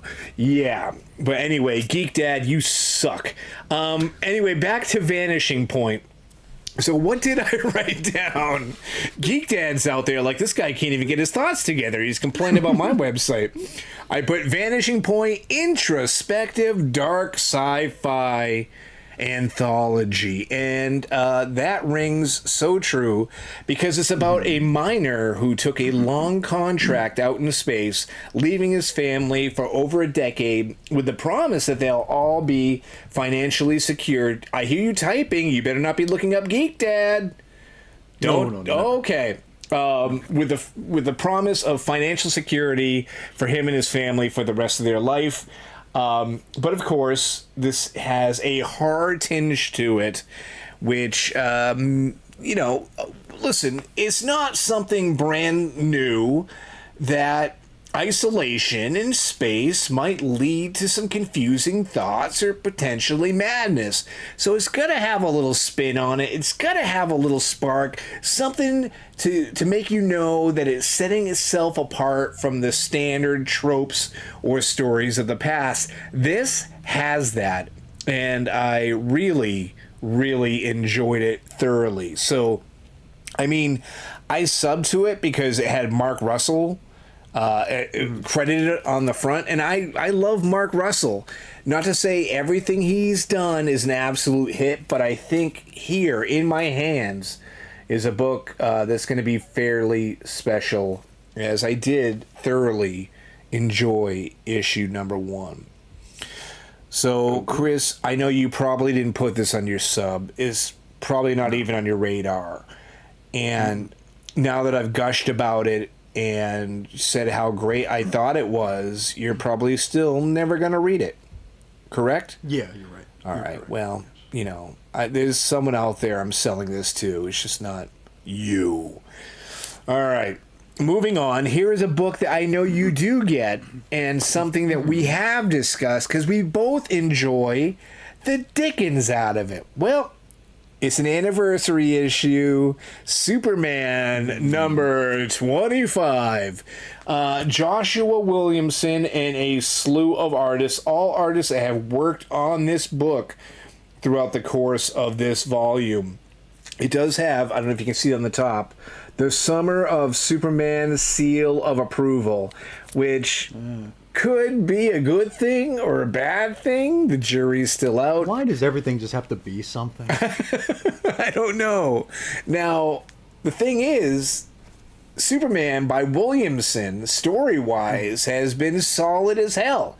It's been an enjoyable read. The Superman book I have wanted for ages. So I've been thrilled with that. And I feel like, much like you were saying weird all the time, I'm going to keep saying this is good superhero material. Some of the best out there. And the story-wise, this is no exception. You get your bang for your buck. But there's a problem. Now, Chris, you know this all too well. I have said this so many times. Jam pieces throw me off. I really enjoy consistency, whether it's good or bad art, throughout the entire issue. Sure. Now, with this stemming the entire series, there's some brilliant, beautiful stuff in here, primarily from Dan Mora towards the back end of the book. But then Eddie Barrows makes a contribution, drawing Lex Luthor embracing mercy that is just wonky, I guess you could say. Derpy? Would that be applicable? Not great. Not great at all, and great at all. And I'm showing this on the screen right now. He is made of wax, and he is melting. So, this book, it's a celebration, 25th issue, but visually, what a fail. What a fail indeed. So, please read this, Chris. Please get back to me with your thoughts on this. Now, real quick. This is just, it's not like a love letter thing, is it? Uh-uh. Okay, good. So it's actually a story. It is. It is Okay. like your little segue into the next arc. Oh, Okay, good. So they're trying to tie up, or Williamson is trying to tie up a couple things here before moving on to his next piece. Unfortunately, we have the wax sculptor of Tom King here getting a little too close to the oven and getting a seriously droopy eye. Now, I texted you and said, who is this Tom King? And you had no idea what Tom King looked like. Still don't. Well, I was wondering, maybe you were trying to say, Dave, send me a picture so I don't have to do it myself. But I wouldn't do You were that. going to. No. I assumed you said you be the judge, and I'm like sitting there waiting like an idiot. No, that's exactly right. You be the judge. You're going to be doing the work on that because I do not want to Google that man. I really would prefer. And listen, he might be the nicest guy on the face of the earth. I don't know. But as far as comic writers, I don't really enjoy their work overall. And he tends to stick with a formula I find extremely boring and kind of ruin characters I like. Well, that be Mr. King. So, anyway, I know. What am I doing? What's the matter with me? I'm rallying against Geek Dad. I'm crapping on Tom King. It's cats and dogs. I'm a terrible person. What can I say? All right. And I do feel kind of bad because since my sub doesn't vary too much. I feel like there's maybe a little bit of repetition as far as the books that I bring up on Bada Bin. Okay, yeah. I mean, we get what we get, though. We get what we get, but here's the thing: I'm giving you chronologically how these books are holding up, right? So fair. True. Well, It's a resource. Well, the only thing is, we'll see about that. But I mean, like this book, Weapon X-Men #3, some of the Badabinians might say, didn't you just talk about issue 1 like a month ago? We're sick about this. We're sick of hearing this Weapon X-Men stuff, Dave. Read different books, but I can't help it. I'm a glutton for punishment. And But I thought that was canceled. hey, we're being gaslit on this whole Weapon X-Men thing. Announced as a mini, and then all of a sudden announced it's canceled at the same exact number of issues the mini was announced for. No. Yes. What did I write down for Weapon X-Men #3? Old school, repetitive, yet action-packed. So this is going to be pretty much the same review as I gave like issue 1, or if I talked about issue 2, where this is a popcorn movie. This is what this is. There isn't enough meat on the bone for substance here, but if you just want to have a good time, goofy things ensue and you're not going to think too much about it or try to find the origins or reasons for it, Weapon X-Men is for you.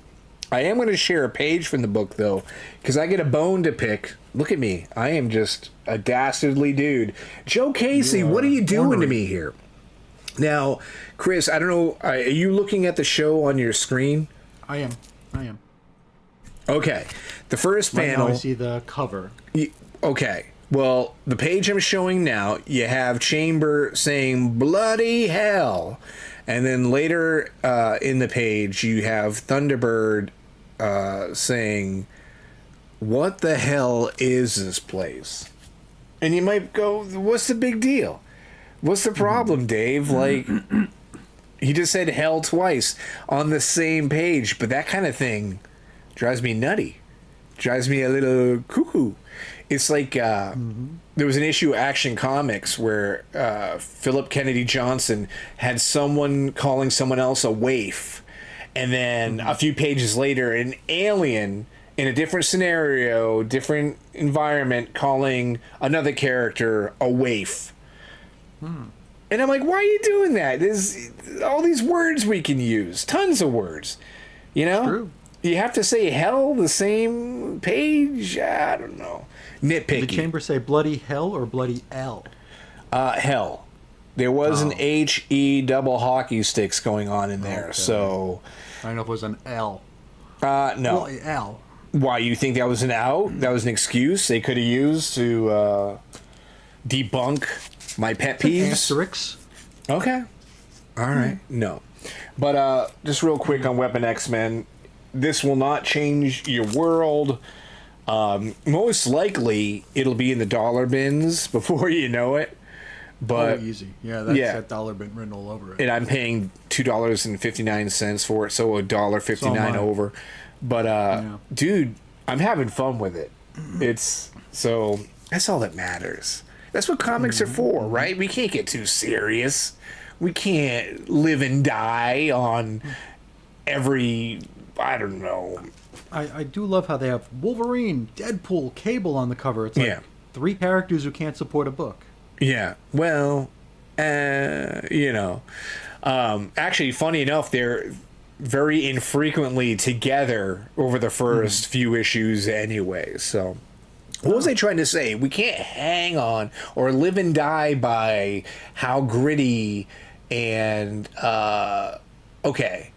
social media savvy every book is, right? With the last page reveal that it has to be first, or comic book website, spoiler ahead, you won't believe it, Green Lantern's green. Anyway, now, it wouldn't be Dave talking about comics if we didn't touch on the new hotness. The new thing on fire, which is kind of ironic considering the character itself is Hush? What? Hush too? No. Slow your roll. The character himself fears the flames, and that is Absolute Martian Manhunter #2. And if you recall, my thoughts on Martian Manhunter #1, Absolute Martian Manhunter, that is, was dangerous. This book felt different. Whatever you thought its flaws might be, or what you did or did not like about it, it was most definitely unique. Which, is kind of rare nowadays. Usually everything's a copy of a copy, or I just was talking about Weapon X-Men not reinventing a wheel, but it's okay. So what do you do when you have a book that really has so many different vibes going on there? And despite the fact that the Absolute Universe may put, for example, Batman, Wonder Woman, Flash, and Superman in darker environments, they still got their capes. The framework, the bones are essentially still there for all of those characters. Martian Manhunter, forget about it. It's deconstructed. It really is. And it is colorful, tough word to say. I even wrote here in my notes, psychic sensory overload, interesting concept, ditching the capes in favor of colorful chaos. And the image I have on screen here kind of invokes to me a very Ditko-esque psychedelia, which is, I don't know. I've never been the biggest Ditko fan, but Javier Rodriguez, the artist here, he channels a lot of that. And I think it's natural, being how trippy this book is, that era of psychedelia and just... Like Shade the Changing Man? Oh, there we go. Yeah, perfect. Because looking at it, it looks a lot like Shade the Changing Girl. Oh, really? I've never read a bunch of Shade, whether it was Ditko or later on Milligan. It's never necessarily been my jam. My friend Bada is a big fan of Shade and has been collecting Shade for a little bit, but it's never been on my radar, So... It's okay. I mean, it has highs and lows. Okay. Yeah. All right, if you say so. I gotta say, I haven't read Martian Manhunter yet. I hate the logo. I hate all the Absolute logos. They're just garbage. They're just so low effort. Yeah. I can see where you're coming from that. Yeah, They make them feel so dated. Yeah, right now I'm trying to mentally conjure all of the logos at once in my head, and I can see how you think, for example, this one's kind of bland. It's terrible. But, yeah. I don't know. What would you rather have? Would you rather have something... I'd rather Times New Roman. Maybe something like this? Would this be something you'd rather have? It's not a bad cover. That's not a bad logo. Really? Okay. Yeah. So the logo is more important than the content. No, I'm just saying. Okay. I'm just saying here. It's like... Because, we have, the two, side... franchises of the big two right now. The Ultimates have an awful logo system. Those look terrible, and they look like they. You could just see the dollar bins in 5 years being full of that crap. 5 years. It's gonna be. Okay, maybe 5 minutes. But the Absolute logos are garbage. Well, write a letter to your congressman. Why don't where's you? Todd Klein at? Where's Todd Klein at? I don't know. Famous letterer right there, Todd Klein. And logo designer. Yes. Well, without further ado, I do have in my hands Batman issue 159. Hell yeah. Hold on. This is Hush 2, Part 2. And here is my official review of this issue.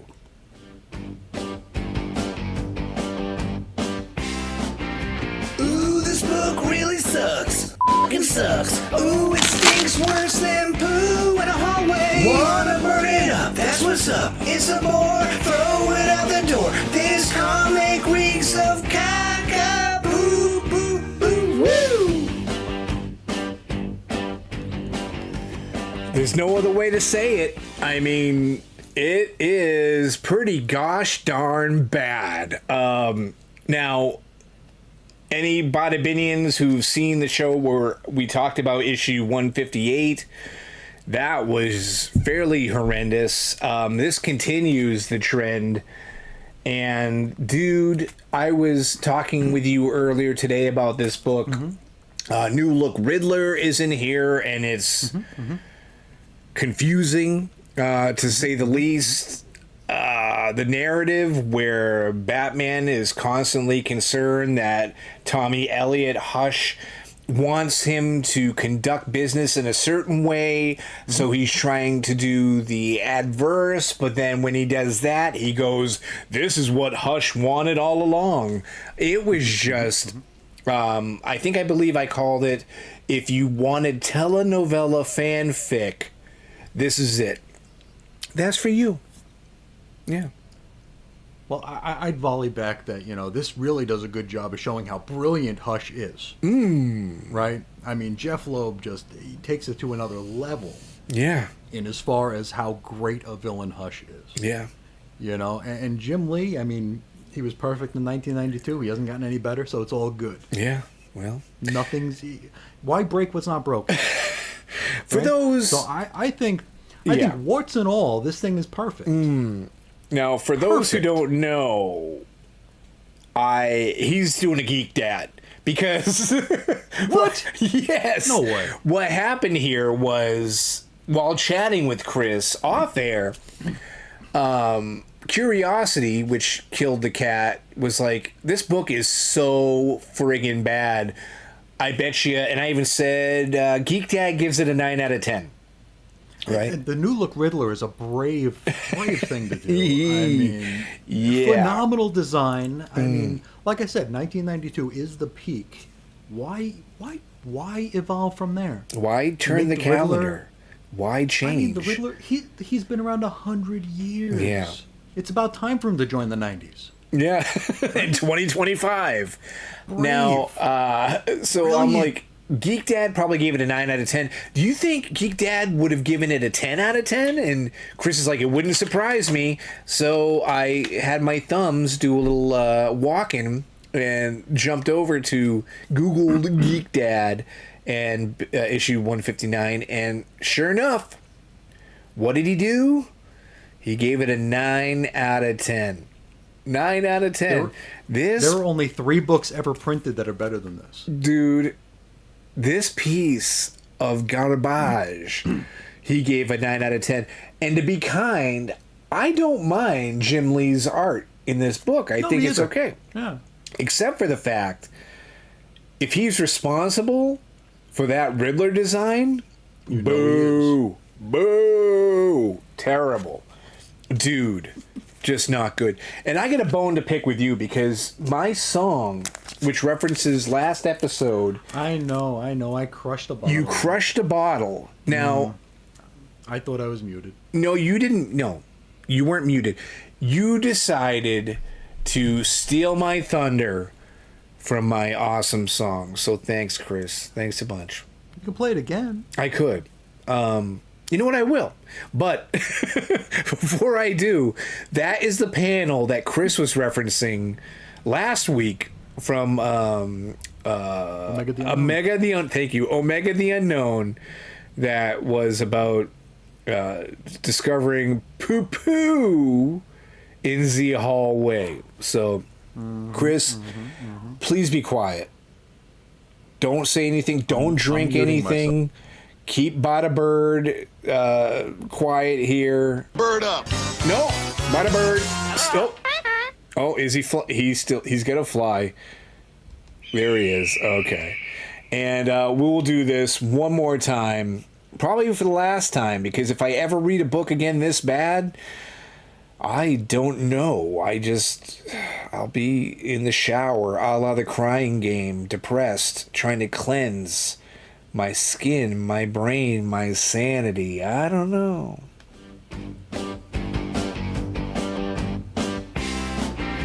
Ooh, this book really sucks. Fucking sucks. Ooh, it stinks worse than poo in a hallway. Wanna burn it up, that's what's up. It's a bore, throw it out the door. This comic reeks of caca. Boo, boo, boo, woo. Okay. You can come back to reality. No bottle crushing. You know, I was curious about it that. safe? It is safe. I was curious as far as to like what compels someone, and we all do it. When you finish a soda or a water, you gotta crush it. Where does that come from? It's just so. I think it's so more of them fit in the garbage can. No. This is primal. This is what this Primal? is. Yes, it's some instinct Could be. that we have as far as maybe it's like ASMR or something. I don't know. Or like a power trip. Oh, Hush too. Yeah, some kind of like power trip we all have. Like, I can crush this. I'm in control of my own destiny. Now, Possibly. Chris, I know you brought something for show and tell. I have some more show and tell. Would you like to jump in first?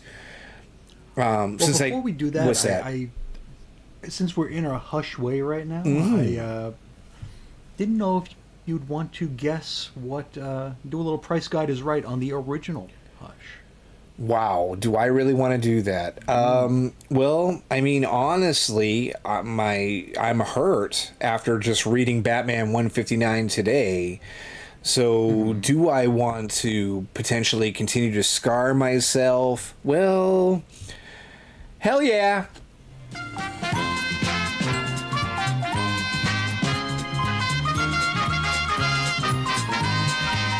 Okay, so let's see. What is the value? What is the value of what was the first Hush issue number? 608, cover 608. dated December 2002. 2002. Now, Cover price $2.25. okay. I'll give you $5. Okay. Well, you know, the buffer is always a signal as far as what something's worth, because if it's a big buffer, obviously it's worth a whole lot of money. bigger it gets. I have seen plenty of Hush issues, the original Hush, floating around in the cheapo bins. So I am going to say, and mind you, you were searching this price on the internet. So, I mean, that's always a little inflated and bloated too. But course. I'm Of going to course. say $5. Low. Wait, what? No. Nostalgia at a premium. Okay. $8. Low. Whoa. This is getting ridiculous and obscene. I don't like this. I got a bad feeling in my jellies. $12. What? Say it ain't so. Please, what is the right price? Batman number 608 goes for $25. Where? Who? I don't like this game anymore. I don't. I don't. Well, let's get a second opinion. Okay. Go to eBay. Yeah. All right. Well, That you can't look be up right, eBay. right? I'll just play this.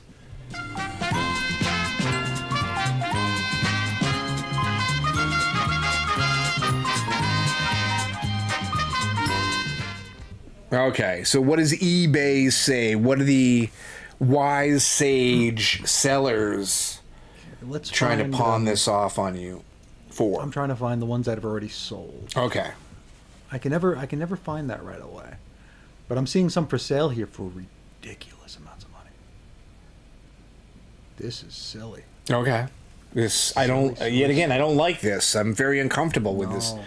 I would think honestly, $2. It's probably still cover price. You know, it should be. Yeah, heck Sure. yeah. Where are sold ones, damn it? I think it's like a little filter thing you got to find there. Yeah, I can't find it. Well, the internet is tough at our age. It is. Trying It is. to navigate I need a world. young person. Yeah, we need an intern. Oh, there we go. Sold items. Okay, Sold thank you. items. There we go. Great. Oh, it's just one button. Okay. Oh my God, there's a fact. Why is there a facsimile edition of this book? Okay, I well, don't the know. facsimile is $3 and $3.09. Let's see here. I'm not looking for slab. Let's see here. No, they're all facsimile. Oh God, facsimiles have ruined the internet. Okay. Shopping for comics. And those are going for what, $3? 3 to 8. I'm seeing for the facsimile. Regular ones, $30. Mm-hmm. 25, Wow. 20.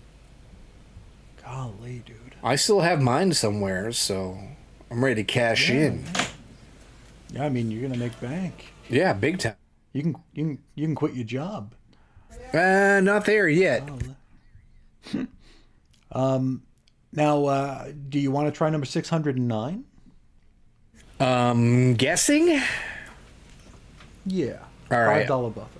$5 buffer. This is like Batman's on the cover with I think Catwoman and Poison Ivy. Yes, that is fairly iconic with all the vines on it. I'm gonna And save. this one is the first appearance of Hush. Okay. All right. Listen, dude. I feel like if I guess too high, I'm betraying all that I hold dear. And dude, I know it's like weird because Hush 2 cast this dark shadow over the original Hush. So now I'm just hating everything about it. But I'm just gonna say $5. Low. Alright, $20 bills. Low. What? This is, you know what, you kept saying weird. Now I'm gonna keep going, what? $30. $30 on the buck. 6 time the charm. Okay. And I know I've seen that one in dollar bins. That's what I'm saying, man. I see all the original Hush floating around the cheapo bins. I don't see the first part very often, but I do see it. Yeah. But I definitely see the because there's one here, the one with Superman on the cover. Yeah. You know that one? Yep. That one's here as $32, and I know I see that one in dollar bins all the time. That's wacky, man. I don't know what to tell you. That's crazy. But let's segue out of this. This is making me feel icky. Yes. It really is. So, Chris, you had a book for show and tell. Why don't you bring it and show the rest of the class while I go vomit in a wastebasket over here in the corner over comic prices? Yay. Yeah. See, last weekend I did a little bit of running around while we were out and about, and stopped by a record store, and came out almost empty-handed because there really wasn't much there for me to see. I did see something that is sort of kind of nothing, but I remember seeing these in the shop in the late 90s, when I was still a neophyte fake-ass comics historian, and always thought they were more important than they actually were. And there were a slew of them. This is the second one of these that I have now. It is this thing here, Jack Kirby's Fourth World.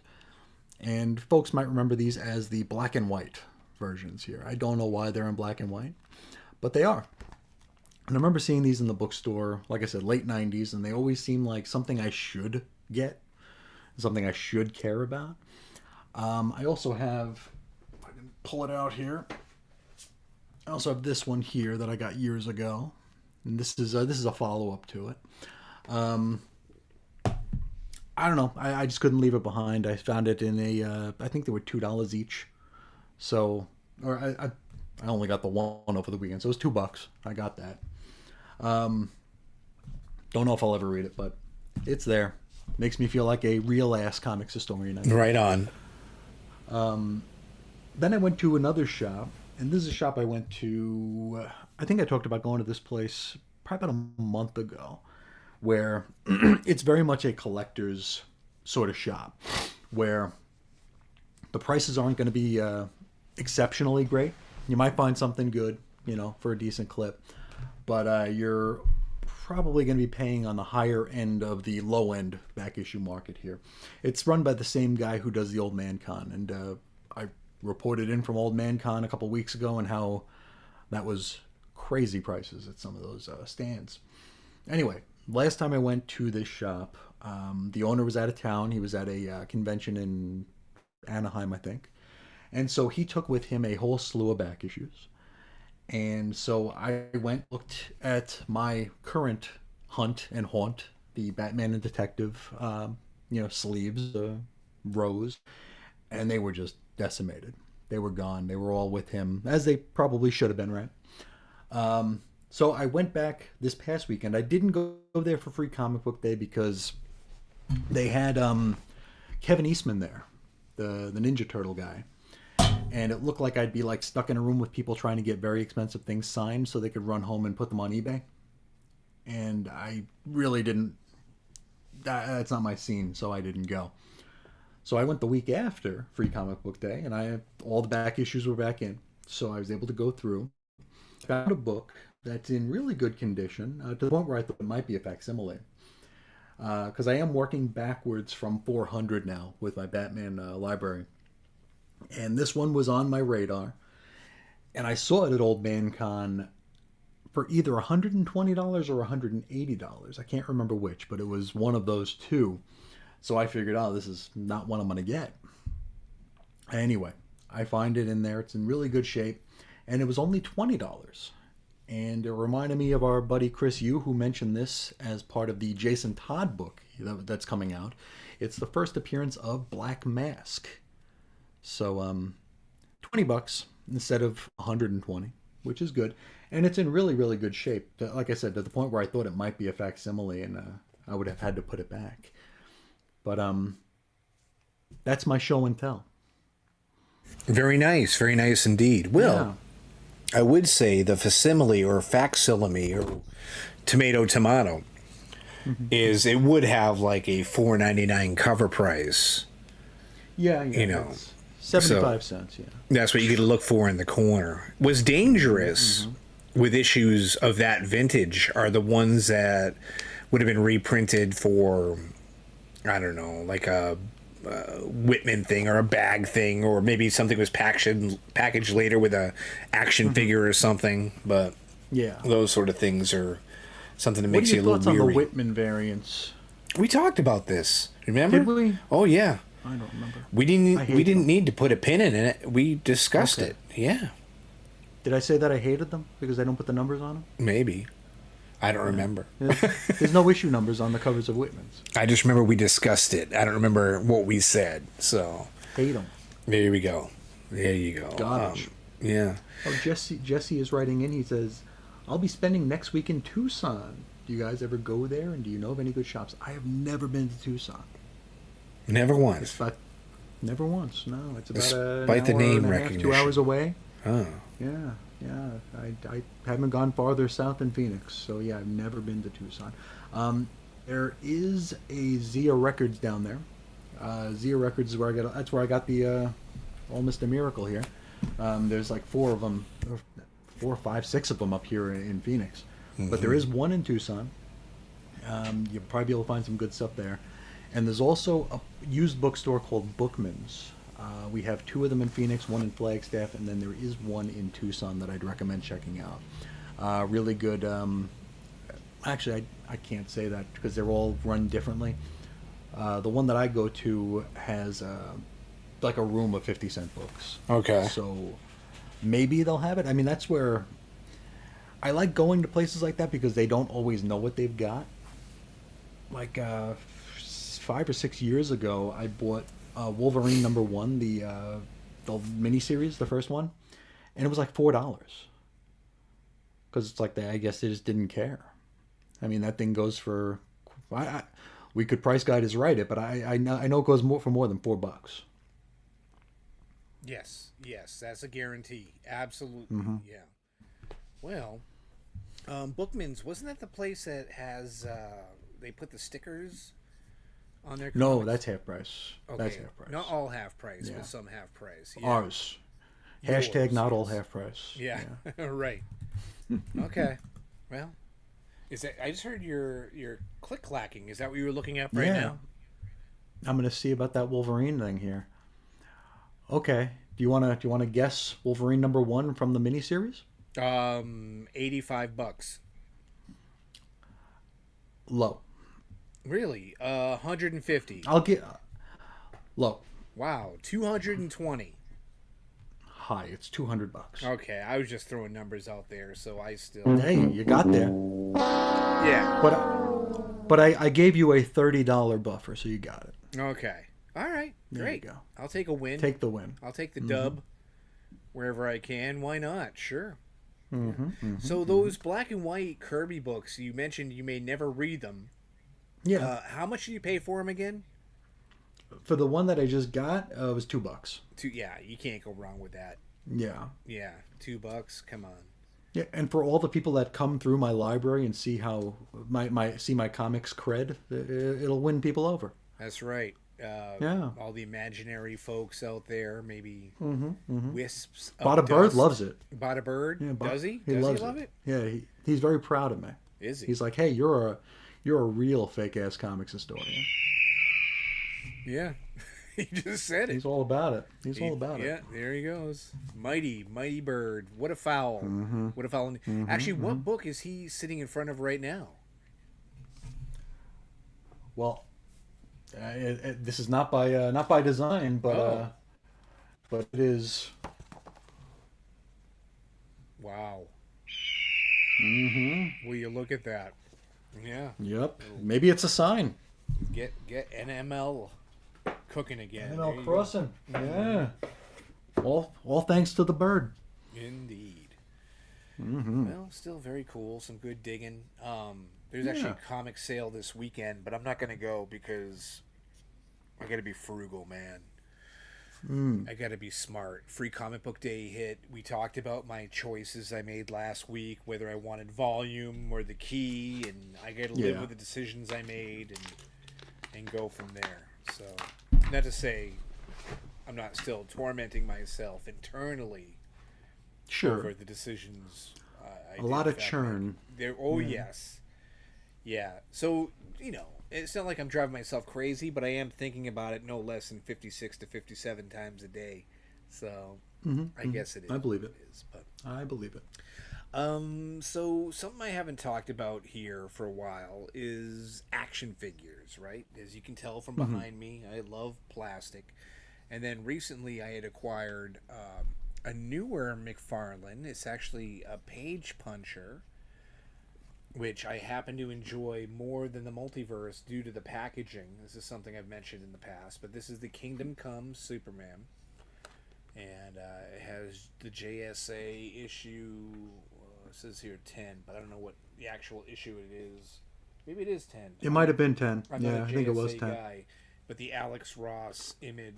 That's a great run. And That's a great run. I think I know this is the only Kingdom Come Superman that McFarlane has produced to date.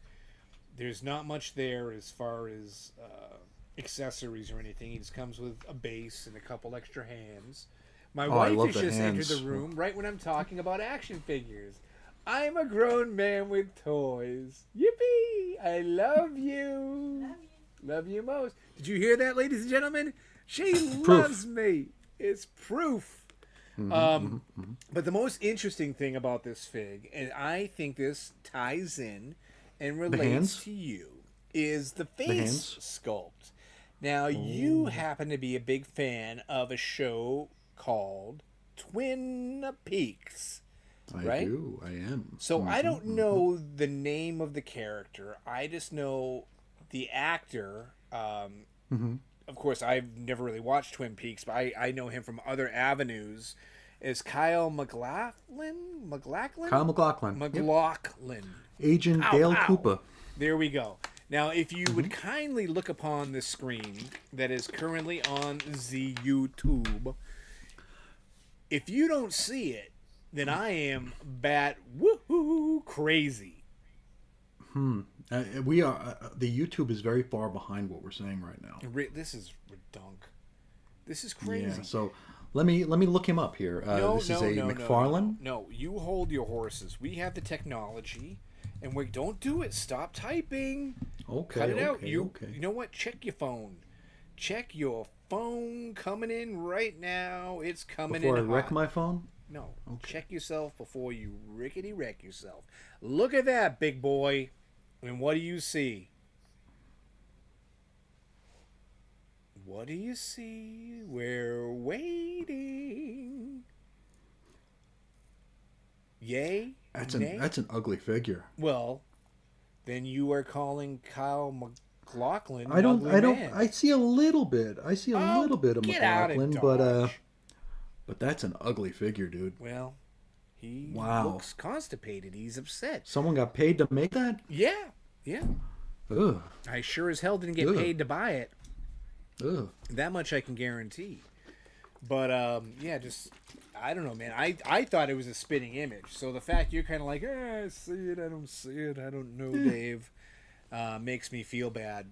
Not too bad, but Well, how could that be? I feel like I'm the only sane person on an insane live stream right now. Yeah, because I'm watching. I've got us going in another screen here, and I'm still talking about Black Mask, so we're pretty far behind. Mine isn't. I was just checking mine. It's you. You're lagging, bruh. Wow. Yeah. Okay then. You are Laggy McLaggerson. And please vamp I'm just a while I slow look up individual. something else. Yeah, a little bit. I am. Little bit, Here's bit. what I needed. Okay. Let me cue something Maybe up I'll here refresh because this here. what's that? I just refreshed my feed here. Yeah, so maybe refresh it'll, your feed because you're going to it'll want to catch see me up. this. You were definitely going to be interested in this because last week I dusted off something old, polished it up a little bit, and, refurbished because, your opinion matters. Now, taste is subjective and what have you, but really, yours is the only one that matters, right? So, This is true. I would like to go back to Let's Ask Chris. You down for that? I'm all about it. We got comic questions. Ignorance ain't bliss. If you want the answers, let's ask Chris. We got comic questions. Ignorance ain't bliss. If you want the answers, let's ask Chris. Okie dokie. Now, last time out, I wanted to know who who you thought was the GOAT, the greatest of all time, in regards to Hulk artists. So This is true. now we're going to do something completely different because, I'm not a car guy. I don't know the nuts and the bolts of things and what Not have me you. either. Right. But we know what cool is. We know what's hip, what's with it, Obviously, we're both very stylish guys. This is true. Yeah. Can't deny it. So, aesthetically speaking, for you personally, if there is one vehicle, one ride in all of comicdom that you could have and zip around in, what would it be? What would be your whip? Yeah, I don't think I'd want the Fantastic Four's bathtub. Okay, that we'll cross that off the list. Plus, I mean, the seat that Ben Grimm sits in is probably pretty worn down and stinky. So yeah, no Fantastic car. Probably. No Fantastic Car. Even when you were a kid, was there ever a vehicle, a super vehicle, that you were just like, man, that'd be my jam? I mean, I'll be the basic bitch here. I mean, it's the Batmobile. Okay, I'll accept it, Yeah. but now that you have said that, and when I will be the basic B, Is there a specific version of the Batmobile that you think is the best? You know, I didn't care so much for the animated series, but I did like that Batmobile. Okay, with the long hood. Yeah. Yeah. Mm-hmm. Because it's very phallic. Yeah, long, sleek, curvy. Yeah, Yeah. exactly. Right. Yeah. Okay. That makes sense. Game knows game or something. Yeah, maybe. I was going to say, that's very in tune with your personality. The Batmobile. Because, I mean, yes, the Batmobile is probably, I bet you if we were doing, like, Family Feud. And they're like, Yeah, hey, that would be you number name- one. Yeah. Yeah. Ding, ding, ding, ding. Yeah, number one. Yeah. Not the Arrow car. Yeah. No. I'm sure Which I there'd be think a lot is of- more phallic. You think so? I I'm was going going to to look say... up the Arrow car. Could you imagine, like, you know, if it was like a Steve Orlando wiki randomizer thing, it would definitely be like the Thanos copter or something, you know. for sure. But, you know, the Batman Whirlybird or the Spider Buggy, you know, on and on. The Supermobile. Supermobile, there you go. Yeah, there's some options there. So, the Batmobile is very vanilla, but you're a vanilla kind of guy. And you like true. phallic symbols. What can we Also say? true. You know? Then I should have picked the invisible jet. Really? Why would you? You know what? To be perfectly honest with you, what I thought you might have opted for would have been like the Blackbird. Nah, you know, meh. Okay. I'm a ground lizard. I like being on the ground. Okay. Well, with that is the. What about you? Well, okay. I'll give you my answer because I actually put it in the graphic. I because before I propose these, I'm still far questions- behind. Yeah. Okay. I put thought into these things, and because it's unique, it is very out of the norm. I was going to say Blue Beetle's Bug. Okay. I think that'd be very Maybe cool. maybe the turtle van, the party wagon, Okay. the technodrome. There you go. I can only imagine myself hanging outside the Bug. My fat ass. I wouldn't be like Ted Cord. I'm not acrobatic. I'd just be like, oh, Jesus Christ. But I think that would be a lot of fun. And then if I was going to pick a Batmobile, I love, of course, Norm Brayfogel's Batmobile, which looked like a awesome sports car. Sure. But anyway, that's it for the probably. What's that? Well, do you like what are your thoughts on the Beetle versus what's his face's thing from Watchmen? Well, is this the owl? Basically the same. It's the same. Yeah, thing? the owl thing. Yeah. Yeah, it's the Well, same. is there either one you like better aesthetically? Yeah, the Bug, because Okay. it's blue, and actually, It's blue. you've never seen the film Blue Beetle, which I actually thought was pretty gosh darn good, because it does pay quite an homage to a lot of comic book references, but it farts. So, Oh. you know, as far as that goes, there's not much of a learning curve. As long as I see the fart button, I can relate. I'm like, dude, this is this is my kind of ride. You know what I mean? But anyway, Alright. I've been trying to get away from this segment now. I'm like, this was the most anticlimactic. Let's ask Chris ever. We gotta go, and then you Sorry. keep asking more stuff. You just can't let it go. I'm Columbo. All right. And another thing. Yeah, there we go. One more thing. One more thing. That's what it is. One more thing. Let's ask Chris. We got comic questions. Ignorance ain't bliss. If you want the answers, let's ask Chris. Okie dokie. That does that. I didn't even play the whole song. I can see the look on your face. You're like, no more of this. Enough. I submit. Please no. Tapping out. You are. Yeah, I was waiting for the crush of the water bottle on that one. Like, Dave, stop. Please. Oh, I forgot. I have some Chris ephemera. Oh. Here. I was going to do for show and tell. I have to get it though. I'll be right back. Okay. Groovy. Well, I guess I'll just talk to a empty bookcase here for a few minutes. Hello, bookcase. Hello, Bada Bird. How are you? Bird up. Why aren't you flying, Bada Bird? Why aren't you spreading your wings? Is it because you're not really a bird at all? Could that be the case? That Chris actually manipulates you like a puppet? Is that really what's happening? What is he doing? Good God, I was trying to make some weird jokes about a fake bird, and he's hiding dead hookers in his closet. Oh boy. Call 911. Call the FBI.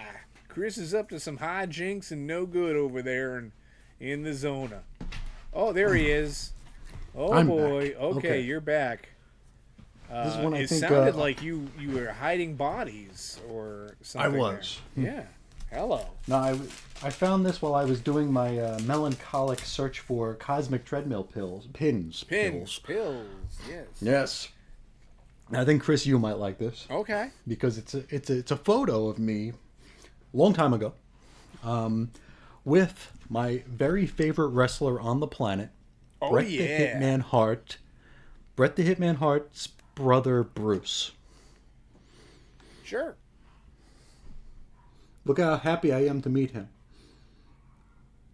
Look And at look him. how happy He's- he is to meet me. He's Forrest Gumping. That's what he's Yeah, doing right there. yeah. He's like, yeah. Yes. Yeah, so there's me with Bret the Hitman Hart's brother Bruce. You were gripping his hand so tight. Had to He was close gripping his mine eyes. tight. I think Yeah, I think I his was- soul just left his body. The headband's the only thing keeping it. might be. there. Yeah. It might be. Yeah, I found this when I was searching for pins, and I was like, oh, that's kind of funny. Frame it.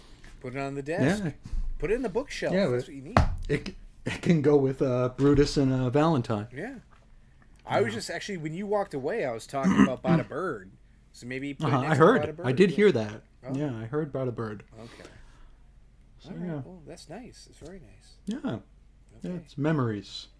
It is. It is. How old were you in that Mm. photo? 16? Wow. Look at that. Your Yeah. prime. Yeah, it's just a kid. Very nice.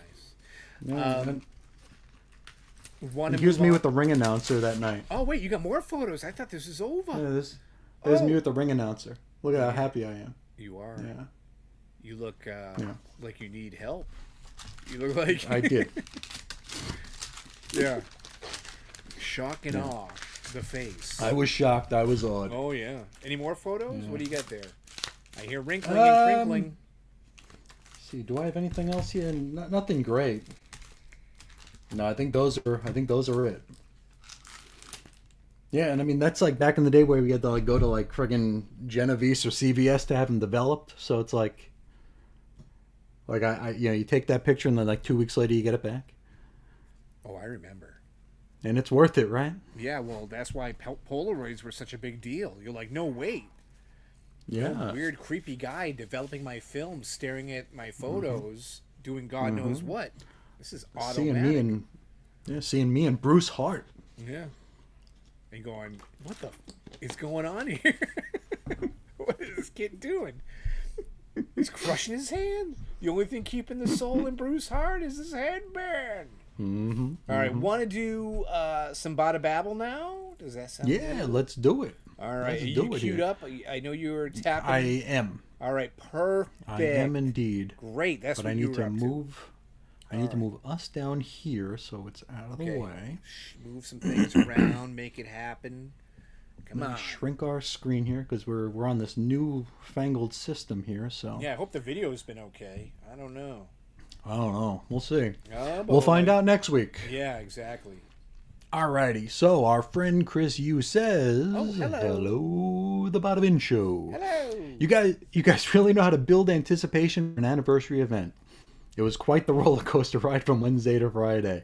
But even with all the stops and starts and attempts to get the episode out to the public, it was still my favorite first anniversary episode of any YouTube live stream I watched this week. Yay. An 8 out of 10 show. Oh. That's an honest review. Yes. Unlike That's an honest review. freaking Geek Dad, 9 out of 10 Batman. Oh my god, what a piece of crap. Well, I mean, it was very, very brave. It was a brave new take on the Riddler. And I mean, you got to give it up. You got to give it up. Warts and all, it's like a nearly perfect book. Dude, full disclosure, I took screenshots, sent them to you, and I deleted them from my phone. I did not want them on my That's device. cruel, man. That's like giving me a disease and then Well, getting the cure. No. Well, yeah, kind of. But anyway, I would rather have like incriminating smut on my phone than screenshots. Then a of Geek Dad review. Geek Dad reviews. Yes, absolutely. What was the line? It was like, for better or worse, this seems like an old story. 9 out of 10. Yeah, this is entertaining. 9 out of 10. Okay, Geek Dad. Boy, oh boy. You dink. Now let's bada babble. Yes. I'm overjoyed that Dave's son found comics that he enjoyed reading. You said that he enjoyed the IDW Godzilla offering from Free Comic Book Day. If he enjoyed that, I would suggest getting him the Marvel Comics Godzilla vs. one-shots that came out over the past few months. The first was Godzilla vs. the Fantastic Four, written by Ryan North, followed by Godzilla vs. Hulk, set in the days of the Savage Green Hulk smash era, as well as Spider-Man vs. Godzilla, set in the era of the alien costume just after Secret Wars. They're all set in different times of Marvel history and on a different Earth from the 616, but have editor's notes referring to the actual issues that happened in the comics of those eras. I found them all enjoyable as a longtime fan and thought they were a good introduction to the Marvel characters if you weren't deep into Marvel lore. And I think the editor's notes referring to other Marvel comics of those eras may inspire people to seek out those older comics too. I don't think so. There are 3 more coming out over the next 3 months with the X-Men, the Avengers, and the Marvel Universe as a whole. The X-Men team appears from the 90s era version, like the X-Men 97 cartoon series. And as a Godzilla fan, they even included the other Toho movie Kaiju that were never allowed to appear in the classic 70s Marvel Godzilla series. I highly recommend them. Well, I have the X-Men one pre-ordered, but okay. That's because I'm an idiot. Well, I mean, I think it's a nice sentiment. Like, you know, he's thinking of recommendations for my son. For sure. And to be perfectly honest with you, I'm going to tell you, spin a little yarn right now. Do it. So, looking at this month's previews, I noticed that Marvel is doing, I think it's a mini, but Godzilla Destroys the Marvel Universe. Mm-hmm. And I was thinking, well, maybe my son would be into that, but I don't know. He loves Miles Morales, and so I subbed him with my discount because, you know, I'm a loving father. Why not? To the Miles Morales book, but his first issue will be issue number 35. So talking to my son, I'm like, hey man, this is what I did. I subbed you. But, you know, and I'm almost like apologetic. I'm like, it's starting. I'm sorry to bore you. It's starting on issue 35. And he's like, I don't care. I just want to read it. I'm like, yeah, but, you know, nowadays they relaunch a new number 1 with a creative team. It's a new jumping on point. And he's like, that doesn't matter to me. I just want to read it. So 35's fine. There you go. I could have started crying right then and there. God bless him. I was like, wait, what? For real? Because, you know, how many times have we discussed that's how we started, you know? Oh, yeah. But not by choice. It's the way it was. It's what was on the shelf. That's the way it was. And for him, it's not important to have a new number 1 on the cover or to try to sell him that kind of garbage. It's just, I just want to read the books, Dad. And I wonder if 6 months down the line, when they do announce a new number 1, if he'll be annoyed by it. Most likely. But that just goes to show you, you know, who they're doing these things for. It's not to get kids into comics. It's not. No. It's to it's for flippers. Get speculators speculating and flippers be slabbers flipping. and flippers. There you go. That's it. So 100%. Yeah. Brought a lot of joy. You know, I've been having a hell of a couple weeks here. It's been fantastic. That's great. Yeah. That's great. Got a rainbow coming out of my tushy right now. You can't see it because it's below frame. But Chris continues. He does. I did manage to find the DC Free Comic Book Day offering online. I wanted to read the Absolute Universe story in it. It appears that the mechanism for the Absolute Universe characters meeting the mainstream DC characters is established in that story, so I enjoyed it for that. I didn't read the Superman story that accompanied it because after the Summer of Superman special, I decided not to read Superman moving forward. But after hearing Dave's take on the Superman story, I may have to go back and try that story and give DC another chance to lure me in for Superman Unlimited. Now, I know comics move fast now, but I mean, isn't Absolute Batman on like issue 6 or 7? 8 or 9 actually, but yeah, I think so. Do we need the universes to meet already? No. No. No. I think as a storytelling device, it's extremely unnecessary from Yeah. a yet again social media online presence kind Burst! of thing. Yes, that's where it's the most important for something like this to occur. Who does that help? I feel like I ask that a lot. I think we need a graphic for that sometime soon. Who does this help? Well, excuse me, it's Because inevitable, like, right? of course it's inevitable, but it's like you might be able to lure new people in with Absolute because there's no baggage theoretically. Yeah, But now there's baggage. potentially. That's like the whole thing with the Ultimate Universe. That all started off, and like Joe Bada was saying, hey, if we ever cross the Ultimate line with the mainstream line, you'll know we ran out of ideas. Yeah. And they did it. It took them like 20 years to do it, but there was 20 years of no crossover. Or 15 years. And it's like, we can't get 15 minutes with Absolute. I don't know who it helps.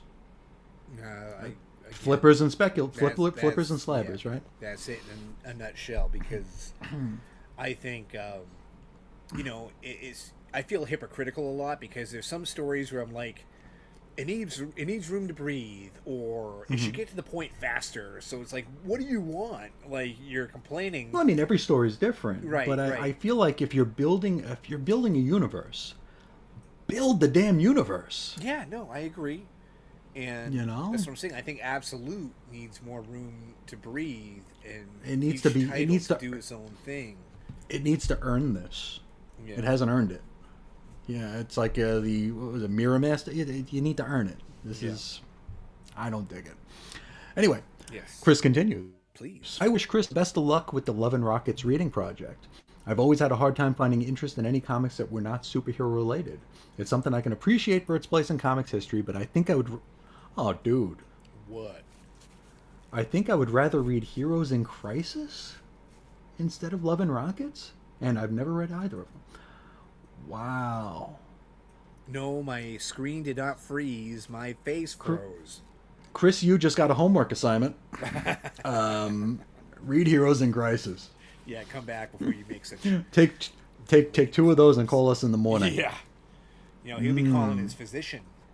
That's who he'll be Yeah, calling, and- being like, "I'm sick, doctor. I'm sick. I need some medicine." Yeah.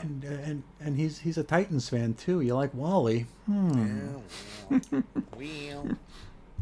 But Love and Rockets has been fun.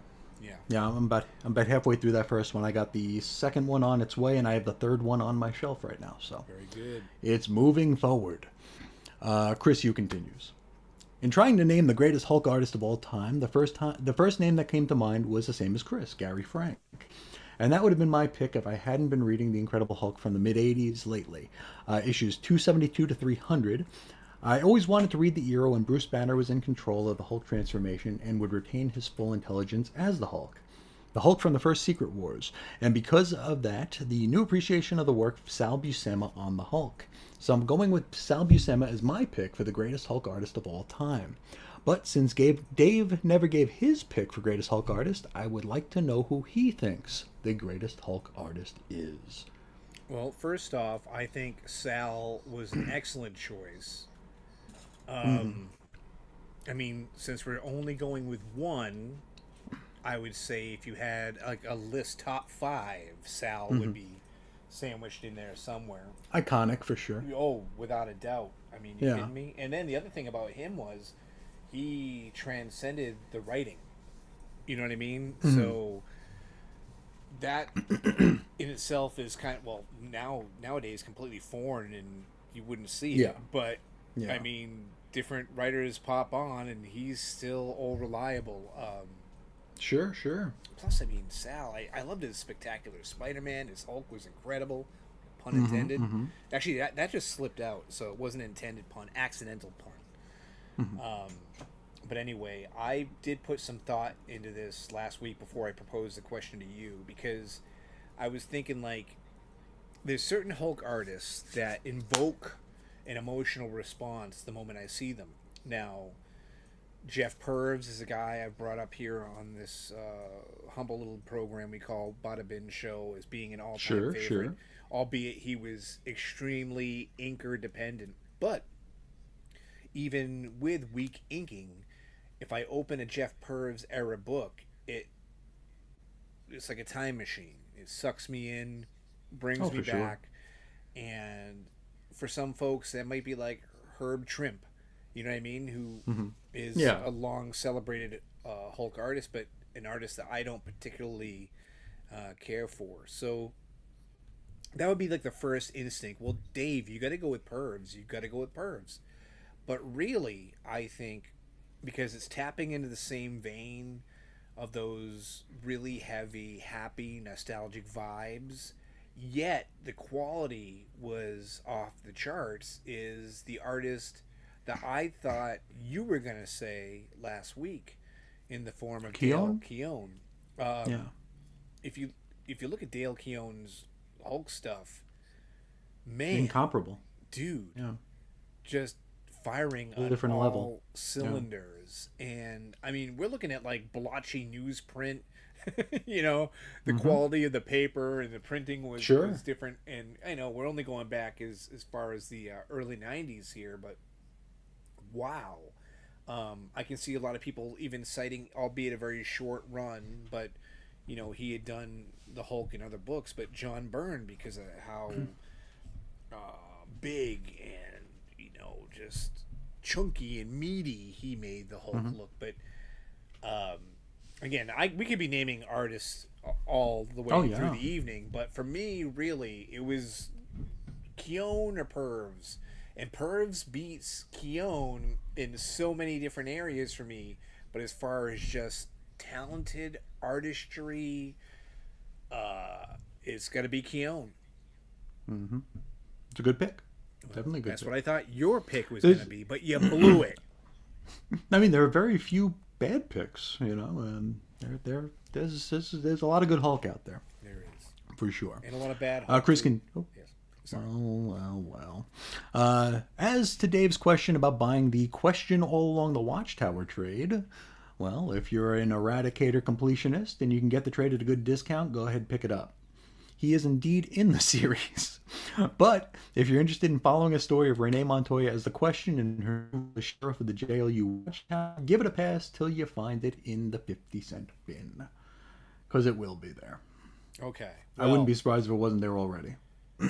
I am not a completionist, but I would get 35% off. I think it's 35% for trades too. So the trade would cost me like $12. I still get a few days. But do you to want think that on your shelf? about it. Do you need that on your shelf? I probably have worse things. That's my shelf. actually a question that I wanted to ask. Like, is there stuff that you bought that's on your shelf now that you're like, why is that on my shelf? Well, normally, because it's cheap. That's Yeah, why it's yeah. on my shelf. If the material is still questionable, you know what I mean? Well, yeah, I mean, I just showed this off, so yeah. Yeah, it's $2. There you go, biggity bam, biggity boom. But yeah, I mean, I have like, I think it's right over here. Yeah, Dark Crisis on Infinite Earths, which we've crapped on left and right. Still never finished it. Yeah, I have the single issues. I have the trade, but why? I'm not even very fond of it. It was a cheap thing, easy to digest. And my wife just came in the room and gave me a dirty look because, yet again, she heard me say I was spending money. Tisk. Oh, tisk, indeed. I don't know if my microphone picked up her sigh. We heard something. Yeah. Well, there you go. So anyway, moving on. Oh, we have a live comment from Chris Yu. It Okay. says, I'm guessing by the Blue World Order shirt you were wearing, you're an ECW fan. Yes. I used to go to ECW shows back when I was on the East Coast. That was always a good time. Those were some crazy shows. A lot of fun. A lot You of know fun. The what? show that I was at where I met Bruce, the Hitman Hart, was a UCW show, which was a Chris, hold on. I need you to vamp for a moment. Sure. My wife I'll wants talk to more punish me about for my this. spending. I'll be right back. Okay. I'm just kidding. Get your She's- lashes. I just want to give her a smoocherooski. Okie dokie. Okay. So yes, the show that I went to meet Bruce Hart was a UCW, which was a Ultimate Championship Wrestling. I might even have the the ticket here in my little. No, I don't. I do have a. Oh, I have some autographs here. Tommy Dreamer and the Sandman from an ECW show. But I know I have the ticket to this UCW show somewhere. It was run by Jim Neidhart and I believe Bruce Hart. Makes sense. And when Jim Neidhart went back to the WWF in 1997, he showed up in the middle of the summer, leading up to SummerSlam '97, and then he disappeared. And then he came back, and he disappeared because of his whole the deal with UCW, which was interesting to see him there in this tiny little church. It was the Elks Lodge in Queens, and it was like the church part of it.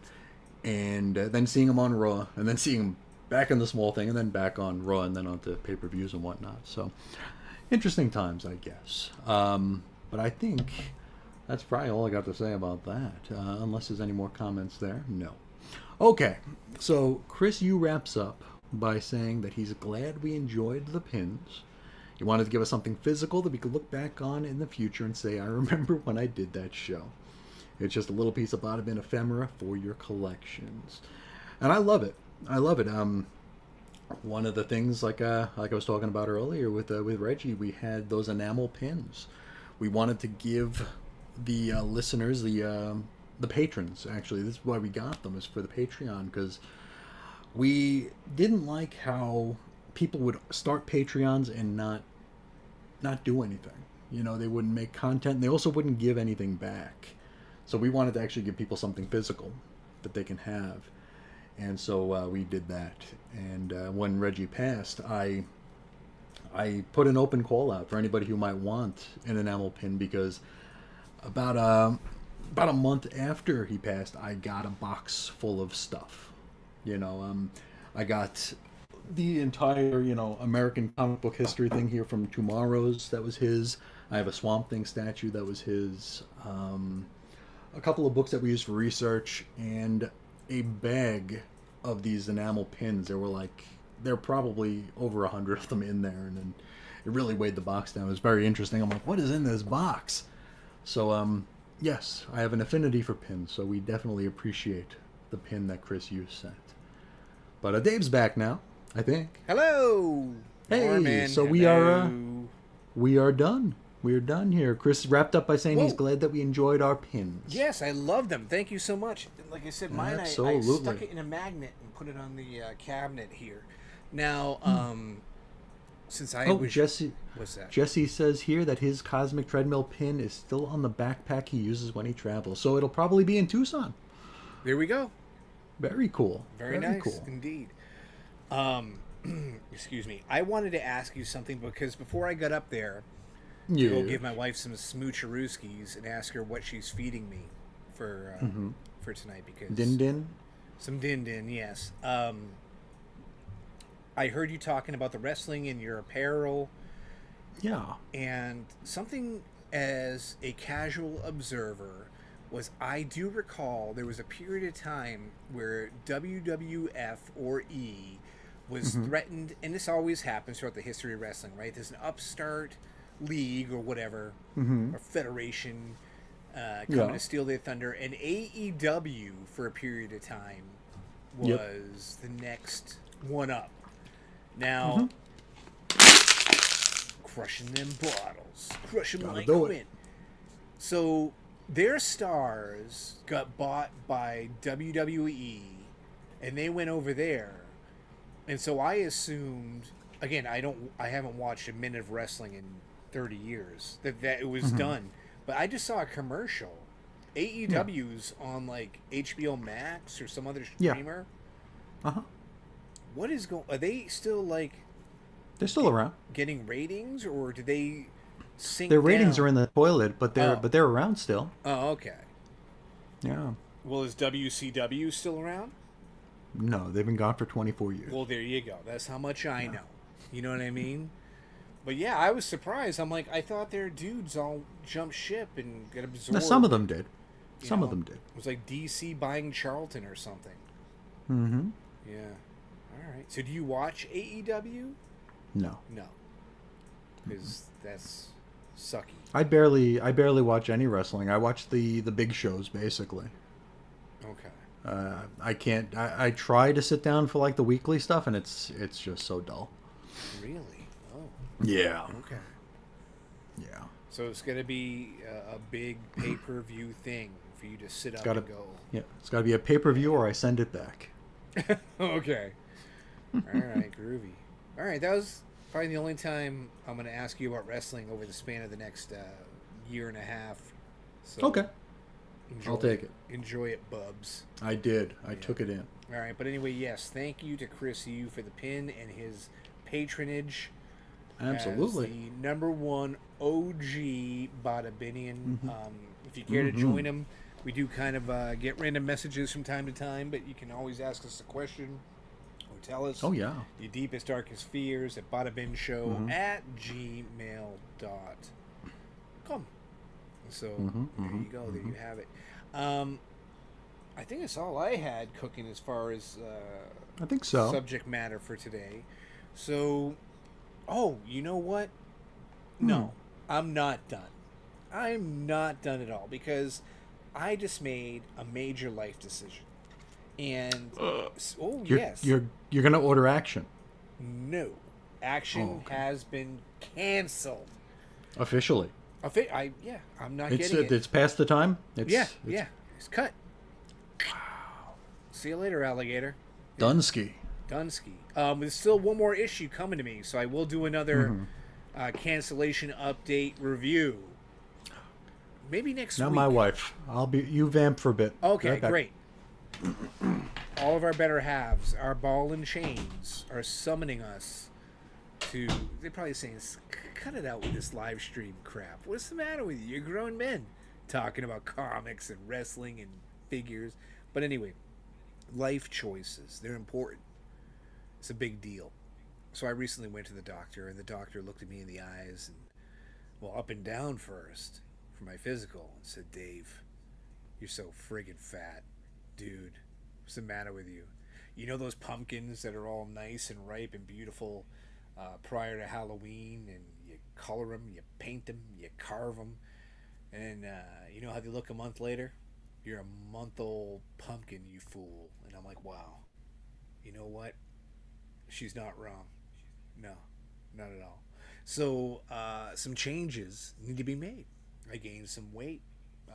I know to you I probably look pretty svelte, handsome, debonair, adjectives abound. But so my wife's talking to me, and she's like, you know, your big deal is coffee. You're drinking gallons of this stuff every day, and she's right. I do.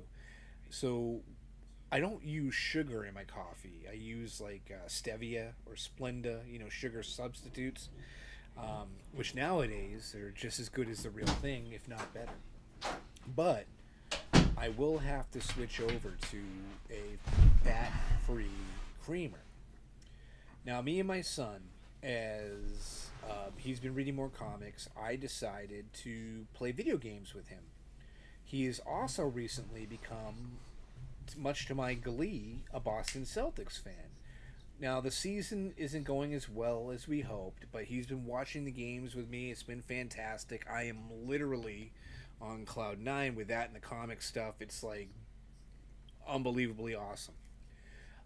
So I bought the 2K25 basketball game for Xbox, and we've been playing it every night. But when we do it, we're like two buds, man. So we're drinking sodas, shooting the breeze, cracking jokes.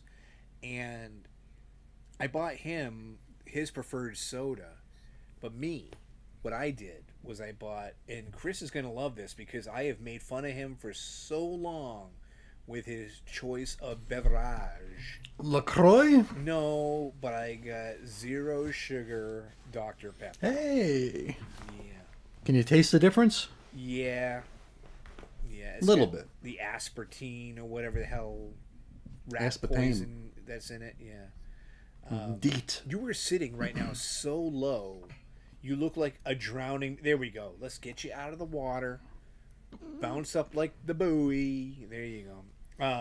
So actually, we're gonna eat dinner, and I'm gonna play video games or the NBA 2K25, which is a mouthful. Is this your life-changing announcement? Yes. Because Okay. just to recap, went to the doctor. Doctor said, "You fat ass, Uh-huh. cut it out." You gained 13 pounds since last year. And my wife was like, "You drink too much coffee, so I'm going to be switching to fat-free creamer." But the other decision that, hey, Ugh. hey, man, change has got to be made. Well, you drink coffee all day, though, right? Yes, yes. Yeah, because as they say, like when you start a diet, don't F with the coffee. Okay. Because that's, and I only have coffee in the morning, so I still do sugar full coffee and all that. So Okay. Well, she also or gave sugar me, full creamer. She gave me some diet pills. Hmm. Yes. Fen-Phen? What? Fen-Phen? I don't know what it's called. I'd have to ask my No, wife. the Fen-Phen was from the 90s. I don't Oh, think okay. I don't know. Dude, like, you just exposed me because this is when I go to the doctor, my wife fills out all my stuff. Like, she goes into the Okay. room with me, and I'm like, this is the benefit of being married, of me getting old, is that I can just relinquish all of my control to my better Okay. half when it comes to, like, events such as doctor's appointments and stuff. So she knows what I take. I don't know what I take, you know.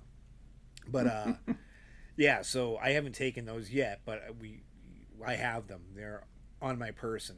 And yeah, so I'm gonna start switching some things out. See if I can shake some of these pounds off. Do some yoga. I'm not that flexible. Neither am I. You know, I've had the hip replacement, the 2 back surgeries, hernial mesh, all that stuff. So I don't know how much I can bend and Do twist. chair yoga. Well, guess what? You know what I'm wearing right now? I don't know if you saw me fiddling earlier in the program. No. Oh, you didn't? This is a TENS unit that I currently have on my shoulder, sending electronic pulses because it's been so sore lately.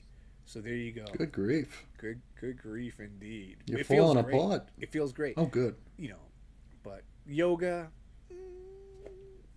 I don't know. Go for walks. Dude, here's the Lift thing. weights. And I get offended. I get literally very upset and offended when I talk to the doctor and they go, "Do you work out?" And I'm like, "My job is super duper physical." And they're like, "Yeah, That don't matter. but it's not cardio. It's not this." I'm like, "But dude, I'm lifting all day. I get steps." It's not organized.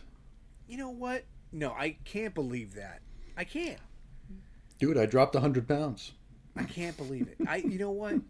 Your weight loss is like the moon landing. It's fake. It's fake. It's a fraud. I have video. I have photo evidence. I just don't want to share it. Well, it's funny because you, with Bruce Hart, you look pretty skinny there, big guy. I was. So, But I have a picture of me and Dan Jurgens, which is Yeah. not Okay. ideal. Well, bring it to the show. Then we'll talk. Okay? I look like a pig. Hey, man, that's the way it's got to go. I keep asking you for photo evidence of all of your endeavors. You don't show up with them, it doesn't exist. It's not included Picture it didn't happen. in the convo. Exactly. That's it. You got it. So, yeah.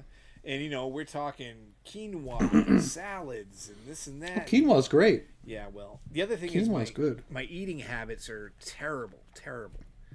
Because I don't eat breakfast and lunch generally. I just have a huge dinner. And then I go like this. What's on TV? Or lately I've been going like this.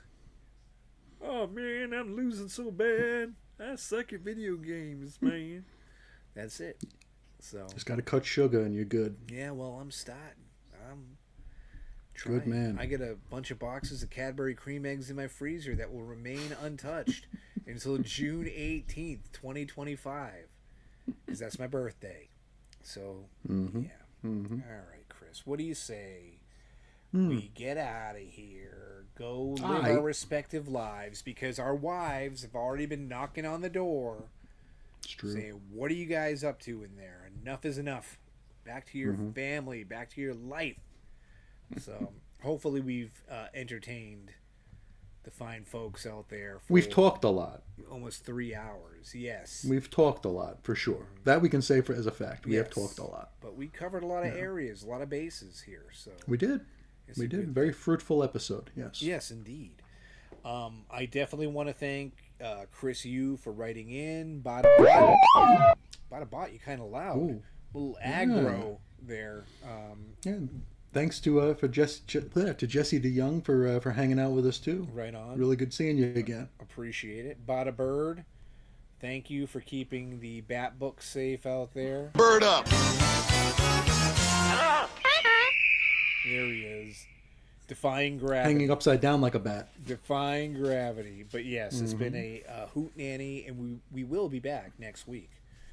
So prepare, brace yourselves, and I will be more sugar-free.